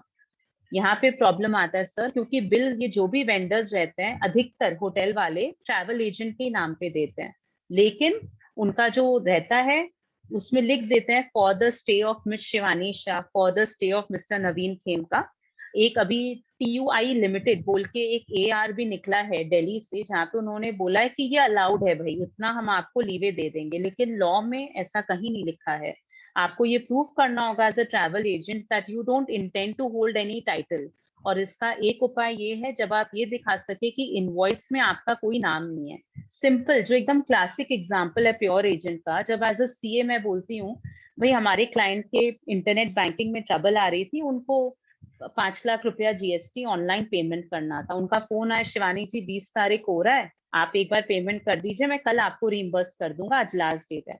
तो मैंने चालान देखा, चालान भी मेरे क्लाइंट के नाम पे था, क्लाइंट ने बोला पेमेंट कर दो, मैंने 5 लाख पेमेंट कर दिया, और मेरे घर पे 5 का 5 ही आया, मैंने ना तो उसमें कोई उनको डिस्काउंट ऑफर किया, ना मैंने उनसे कुछ एक्स्ट्रा लिया। जो 5 लाख था वो तो चालान जो बना ना GST का, वो मेरा नाम कहीं नहीं था, पेमेंट मैंने किया लेकिन वो चालान था मेरे क्लाइंट के नाम पर। ऐसे ROC फीस कितने सारे काम हम करते हैं क्लाइंट के, वो क्लासिक केस है। लेकिन आप देखिएगा अधिकतर प्रैक्टिकली प्योर एजेंट के केस में कहीं पे भी सर आप कभी भी प्योर एजेंट का कंडीशन ट्रैवल एजेंट के केस में सेटिस्फाई नहीं कर पाएंगे और बहुत बड़ा अपना ये प्रॉब्लम आता है। लेकिन 90% या 99% इंडस्ट्री इसी कॉन्सेप्ट पे कर रही है। फिर आपको प्रूफ करना ये होटल आपने यूज नहीं किया, वो तो भाई ठीक है, आप ही रह रहे हो, आप ही खा रहे हो पी रहे हो वहां पे। और चौथा ये है, मुझे आप इतना ही रुपया देते हैं सर जितना मैंने एक्सपेंड किया। 5,000 का मैं आपसे 5,000 ले रही हूँ सर, लेकिन जहां पर मैंने आईटीसी रख लिया और फिर मैं आपसे 4,800 लेती हूँ, तब वो सर प्योर एजेंट का काम नहीं है। प्योर एजेंट माने मुझे आपसे कोई मतलब नहीं है, मेरे को तो आपका आईटीसी 5,000 में 500 हो 1,000 हो, मेरे को तो आपसे लेके उनको देना है सर। मेरा ये 200 रुपया है, ये आप मुझे दे दीजिए, उस पे मेरे को 18%, ये प्योर एजेंट हुआ। तो अधिकतर कंडीशन सेटिस्फाई कर भी ले प्रैक्टिकली, जब आप देखेंगे ये जो 1-to-1 कोरिलेशन होता है कि किस बंदे का मैंने होटल बुक किया, उस होटल का इनवॉइस निकालो, बड़ा डिफिकल्ट होता है जब इनके हजारों लाखों में ट्रांजैक्शंस होते हैं। तो जब भी अपने आईटीसी की बात करते हैं सर, यहाँ पर अगर मैं प्योर एजेंट के मात्र काम कर रही हूँ, चाहे होटल में बोल लीजिए, चाहे आप एज अ टिकट वेंडर बोल दीजिए, तब मुझे आईटीसी बिल्कुल नहीं मिलेगा सर। तब मुझे केवल सर्विस चार्ज पे जीएसटी लेना है। और ये भी मैं बोल दूं सर, कई बार ऐसा होता है स्पेशली क्रूज बुकिंग में। क्रूज में क्या होता है कि क्रूज वाले आपको 5 लाख में बुकिंग देते हैं, और मैंने अपने क्लाइंट को बोला ये देखिए 5 लाख का बुकिंग हुआ है, मुझे क्रूज इस 5 लाख के पीछे लंबा चौड़ा कमीशन देती है। तो as a matter of goodwill मैं क्या करती हूँ, मैं अपने बिल पे 5 लाख में डिस्काउंट दे देती हूँ 20,000 का, कि चलो एक क्लाइंट मेरा बना रहे, अच्छा एक रिलेशन रहे, मार्केट में कंपटीशन मुझे अपना एक बनाना है, तो चलिए मैं 20,000 एक डिस्काउंट दे देता हूँ ताकि मेरा क्लाइंट खुश होकर नेक्स्ट टाइम मेरे पास आए। और मैंने क्या किया, 5 लाख माइनस 20,000 पे मैंने 4,80,000 पे उनसे जीएसटी लिया। क्रूज वाले को मैंने 5 का ही पेमेंट किया है माइंड यू फ्रेंड्स, और क्रूज का बिल भी 5 का ही आया हुआ है। तब सर हम प्योर एजेंट नहीं होंगे। प्योर एजेंट में ना तो आपको ज्यादा लेना है ना कम लेना है, आपको वही अमाउंट लेना है। कई बार ट्रैवल एजेंट्स ये मिस्टेक करते हैं कि उस अमाउंट पे डिस्काउंट दे देते हैं। कहाँ, देखिए कोई घर से तो पैसे देते नहीं है, वो उनको अपने कमीशन अच्छा खासा पीछे मिला हुआ है जिसपे आपने जीएसटी दिया है, उसमें आप पास ऑन कर रहे हैं। बट क्योंकि आपने ट्रैवल एजेंट पे काम किया है और आप अपने क्रूज के 5 लाख पे जीएसटी नहीं लेंगे सर, आपको कोई डिस्काउंट देने का हक नहीं है। जैसे ही आपने 20 का डिस्काउंट दिया, तब आप प्योर एजेंट नहीं है, तब आप 480 पे क्लाइंट से जीएसटी लो। आईटीसी की बात करें, जब भी आप प्योर एजेंट पे काम कर रहे हैं सर, आपको आईटीसी नहीं मिलेगा। जब भी टूर ऑपरेटर में आप 5% पे काम कर रहे हैं, दैट इज प्योर एजेंट नहीं है, आपने फुल वैल्यू पे 5 लिया, तब आपका आईटीसी लिमिटेड है, टूर टू टूर मिलेगा, चाहे वो टूर 5 दे रहा हो या 18, obviously subject to the fact कि 18 में आपका लिटिगेशन रहेगा। जब आपने फुल वैल्यू पे खरीद के बेचा, आपने 10,000 का होटल खरीदा, आपने उसमें आईटीसी रख लिया, होटल कलकत्ते की थी, आपका रजिस्ट्रेशन कलकत्ता का है, 10,000 पे आपने चाहा या नहीं चाहा, that is up to you, आपने 500-100 रुपए मार्कअप रखा और 10,100 पे आपने 18% जीएसटी क्लाइंट से लिया, तब आपको फुल क्रेडिट मिल जाएगा sir. In that case you will have to determine कि आपका जो आउटपुट है, बेस्ड ऑन दैट आउटपुट मुझे क्या मेरा इनपुट मिलेगा। ये है सर पूरी कहानी as far as your tour operator is concern. इसमें आपने चर्चा किए टूर ऑपरेटर बोलते किसको हैं, 5% जो मेरा अप्लाई करता है कब करेगा, और yes in my opinion sir 5% आपका मैंडेटरी है अगर आपने अकोमोडेशन के साथ ट्रांसपोर्ट दिया हो। उसमें अपने आईटीसी की बात करें, उसमें हमने ये भी देखा कि कोई टूर ऑपरेटर 18 चार्ज कर सकता है, टू माय माइंड बिल्कुल कर सकता है अगर वो केवल होटल बेच रहा हो, लेकिन टू माय माइंड कोई भी टूर ऑपरेटर 12 का उनके लिए कोई रेट नहीं है, ऑल्दो इंडस्ट्री में अधिकतर लोग ऐसा कर रहे हैं। हमने प्योर एजेंट पे चर्चा की और फिर हमने ये चर्चा की कि कब हमें आईटीसी का क्रेडिट मिलेगा। इसके अलावा दोस्तों ऐसे कई सारे मिसलेनियस सर्विसेज भी देते हैं, वीजा बोल लीजिए, ट्रैवल इंश्योरेंस बोल लीजिए, जो कि ट्रैवल एजेंट्स प्रोवाइड करते हैं। इस केस में सर अगर आप प्योर एजेंट की भांति काम करते हैं कि भाई वीजा का मेरा 500 का फीस लगा मलेशियन वीजा का, तो 500 आपने पेमेंट ले लिया, आपका इंटरेस्ट था उसमें 100-200 का, तब आप 18% ले लीजिए, subject to the conditions of a pure agent. Pure agent में फ्रेंड्स जो भी आपके रिसीट्स आए घर में या जो भी आपने पेमेंट किया, ये अपने कभी भी सेल्स या परचेज से रूट नहीं करते हैं, इसका ऑफसेट एंट्री जर्नल में पास करके केवल मेरा जो कमीशन अमाउंट सर्विस चार्ज रहता है वो मेरे बैलेंस शीट को हिट करता है। अगर आपने जो पेमेंट किया उसको आप परचेज दिखा दें, और अगर आपने जो पेमेंट या रीइंबर्समेंट रिसीव किया उसको अगर आप सेल दिखा दें, तब आप प्योर एजेंट नहीं प्रूव कर पाएंगे। तो इसकी अकाउंटिंग में भी आपको ध्यान रखना होगा to prove beyond doubt that इससे आपको कोई लेना देना नहीं था। बारिंग दैट, कोई भी प्योर एजेंट की अगर अपने बात करते हैं जीएसटी में, बहुत मुश्किल है। वीजा की बात ले लीजिए सर, ट्रैवल एजेंट्स लाखों में वीजाज बनाते हैं। अब कहाँ आप उनको बोलेंगे, डिपार्टमेंट आएगा, शिवानी जी का मलेशियन वीजा बनाया था, तुमने 500 रुपए लिया है मलेशियन वीजा का चार्ज और 200 पे जीएसटी तुमने दिया एज योर सर्विस, ये 500 का मुझे इनवॉइस दिखाओ कॉन्सुलेट ऑफिस का, नहीं तो तुम्हारे को हम प्योर एजेंट नहीं मानेंगे। सर इम्पॉसिबल है उनको दिखाना। बैलेंस शीट में केवल 200 ही आता है उनका, बैलेंस शीट में 500 कहीं आ भी नहीं रहा है। बट यस, अगर आप बुक्स खोलें और अगर कोई हार्डकोर ऑडिट करे तो उस प्योर एजेंट को प्रूव करना will be a next to impossible task.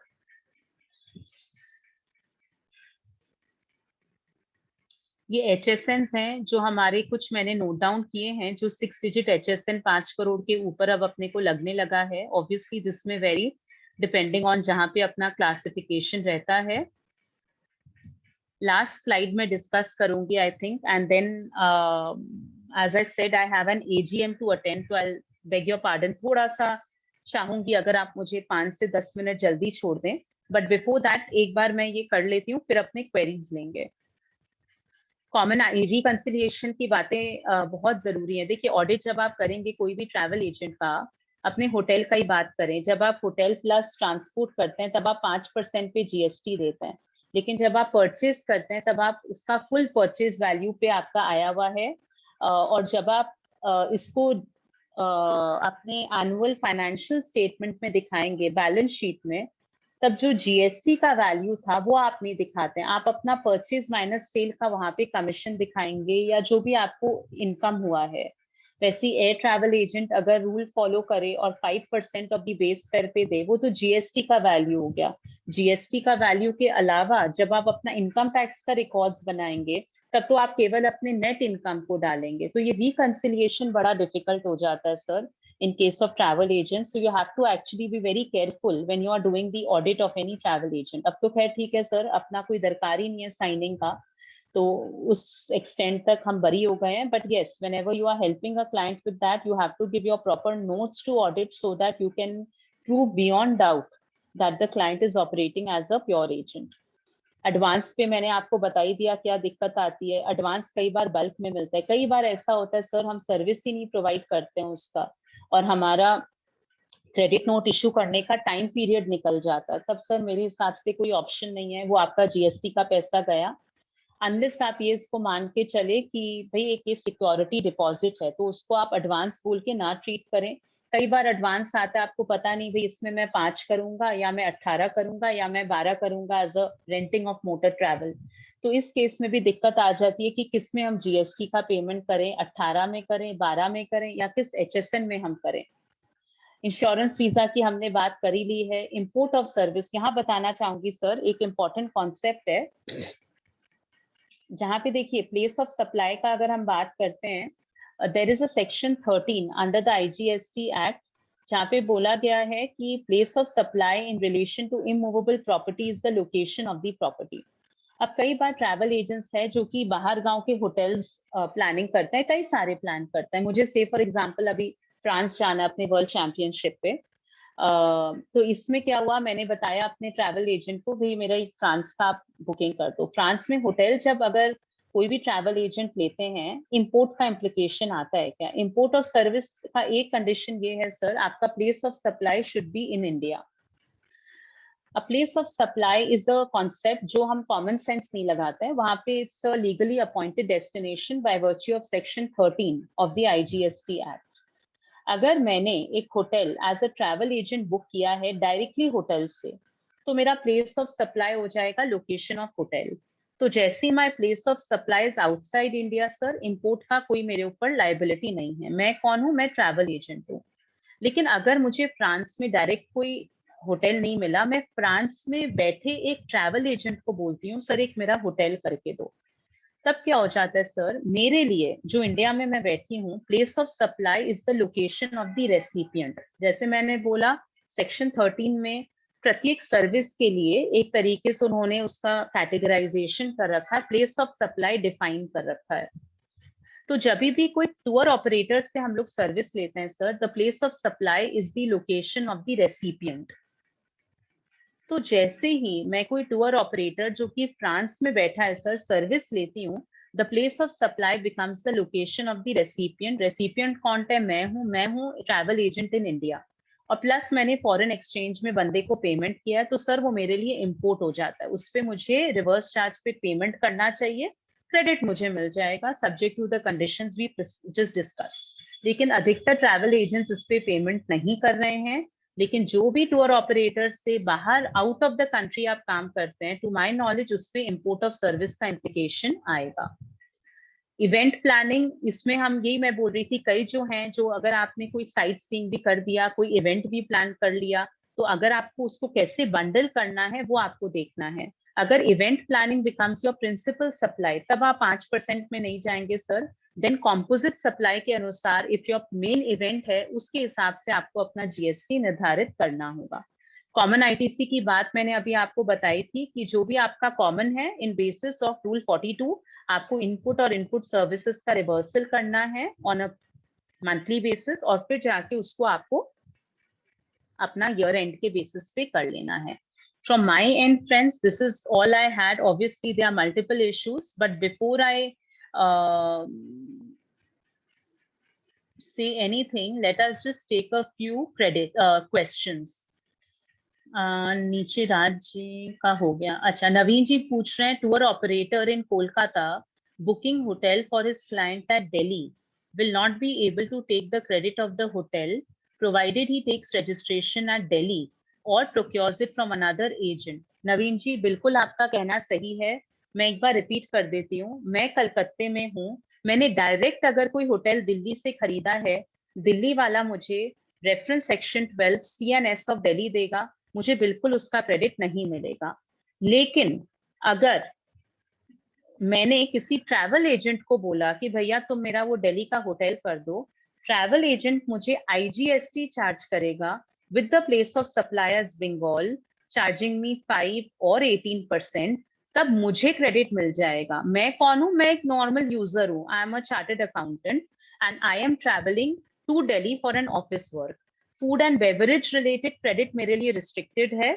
नहीं तो मुझे, अगर मैं बंबई जा रही हूँ और अगर मैंने कोई ट्रैवल एजेंट से अपना होटल बुक कराया है, ट्रैवल एजेंट मुझे जो भी चार्ज कर रहे हैं, मैं एंड यूजर हूं। अभी तक अपने क्रेडिट बात कर रहे थे टूर टू टूर, नवीन जी का क्वेरी है, नवीन जी इज द एंड यूजर, तब क्रेडिट मिलेगा? हाँ सर, आपको क्रेडिट मिल जाएगा उसमें। और अगर आप रजिस्ट्रेशन ले लेते हो, वेल, आप अगर एंड यूजर हैं सर, तब आप रजिस्ट्रेशन नहीं लेंगे एक होटल के लिए। लेकिन हाँ, अगर आप एक टूर ऑपरेटर हैं और दिल्ली में आपका ऐसा बहुत काम होता है, तो दिल्ली के सारे होटल्स का क्रेडिट लेने के लिए बेहतर है कि आप एक रजिस्ट्रेशन लेके क्रेडिट को प्लानिंग करके पास ऑन करिए कलकत्ते में। नेक्स्ट में अपने चलते हैं सर। जितेश जी पूछ रहे हैं, can we issue a tax invoice and a reimbursement note separately और it has to be compulsorily mentioned? Is reimbursement note supply for the purpose of 1 and 9? Number 1, yes sir, आपका जो रीइंबर्समेंट का आप invoice use करते हैं, as per the rules which have been amended in respect of tax invoice, on the same document you can write tax invoice / bill of supply. Bill of supply is basically for exempted supplies, जब आपने GST नहीं charge किया हो but it is a supply. Yes, अगर आपने pure agent का कोई reimbursement लिया है 5,000 रुपए का और 200 आपका सर्विस चार्ज है, आप बिल्कुल एक ही टैक्स इनवॉइस में दिखाइए, मैक्सिमम आप स्लैश करके बिल ऑफ सप्लाई लिख दीजिए और नीचे एक नोट जरूर दे दीजिए, reimbursements received in capacity as a pure agent, reference rule 33 of the GST rules. These are all measures you take to safeguard yourself कि आगे चल के you can prove your bona fide, sir. But as I said, whether you are actually satisfying those 7 conditions or not is a test of time. वो अपने को बाद में ही पता चलेगा. I've written to the commissioner, he's taken cognizance of this, and I'm hoping something will come out, because the last time I wrote to this specific gentleman, उन्होंने 17/5 बदल दिया था। इसमें एक आपसे स्टोरी शेयर करती हूँ। हमारे क्लाइंट हैं जो कि सिक्योरिटी सर्विसेज देते हैं, वो गाड़ियों को कैश वैन्स देते हैं बैंक्स को। क्या बैंक्स को कि भाई आपका कैश हम ए लोकेशन से बी तक पहुंचाएंगे। पहले जो एक सेक्शन 17(5) हुआ करता था, सारे मोटर व्हीकल्स को उन्होंने ब्लॉक कर रखा था, पैसेंजर हो 13 हो 14, उससे मतलब नहीं है, सारे को।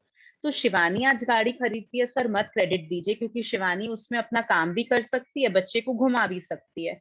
बट सर एक कैश वैन लेके थोड़ी क्लाइंट पर्सनल यूज के लिए करेगा। मैंने सर खालिद अनवर को अप्रोच किया, मैंने उनको ये बताया, सर बोलने की देरी थी, लॉ अमेंड हो गया। और जो पहली अमेंड हुआ, मैं सिंगल हैंडेडली गई थी सर, मैं कोई एसोसिएशन का बैकअप लेके या ट्रेड का या इंडस्ट्री का कुछ नहीं, I went in my individual capacity. जो पहला रूल अमेंड हुआ सर, सेक्शन उन्होंने स्पेसिफिकली आया कि कैश वैन्स का बैंकिंग एंड फाइनेंशियल जो सर्विसेज को देते हैं मिल जाएगा उनको। फिर जाके उन्होंने थोड़ा और मॉडरेट कर दिया कि भाई पैसेंजर काम नहीं देंगे, बाकी का आप ले लो, तो मेरा काम हो गया सर। तो while we love playing the devil's advocate, कई ऐसे लोग हैं जिनको अगर आप सही तरीके से लॉ का अंडरस्टैंडिंग रख के अप्रोच करें, चीजों की सुनवाई है। और मैं आज बोलना चाहूंगी, मैंने एक पूरा व्हाइट पेपर बना के उनको दिया है इन इश्यूज का, अब देखिए क्या होता है। And again in my individual capacity, कोई मैंने किसी एसोसिएशन का या कोई ट्रेड इंडस्ट्री बॉडी का नहीं सर दिया है, लेट्स सी क्या होता है। सेकेंड लेग आपका आंसर करने के लिए सर, मेरे हिसाब से रीइंबर्समेंट पूरे वन में कहीं नहीं जाएगा, केवल आपका सर्विस चार्ज आएगा। वो ना तो सेल है, ना सप्लाई है, ना नो सप्लाई है। To my mind pure reimbursement आपका जाना ही नहीं चाहिए। So TCS, I will not speak on. That's an income tax topic, Raji. That is as per your income tax. अगर आप फॉरेन टूर पे किसी को भेज रहे हैं तब TCS लगेगा। TCS का GST पे कोई एप्लीकेबिलिटी नहीं है other than for e-commerce companies or when you're working for government. तो I will skip that question, please. Abhishek ji, in your example, trans hotel booking, will it be import of service for tour operator if the hotel is booked by a tour operator? Yes, Abhishek ji, I am a tour operator. मैंने France से किसी tour operator से मंगाया, तो to सी मैंने अगर import किया है कि नहीं, एक कंडीशन मुझे देखना है कि इसका प्लेस ऑफ सप्लाई क्या है। Reference section 13, place of supply will be my location. The minute I determine the location to be in India, subject to the other conditions, that is the provider has to be outside India and the payment is made in foreign convertible exchange, या कुछ एक conditions है, then it will be import. मुझे RCM पे GST देना पड़ेगा और credit मैं ले सकती हूँ।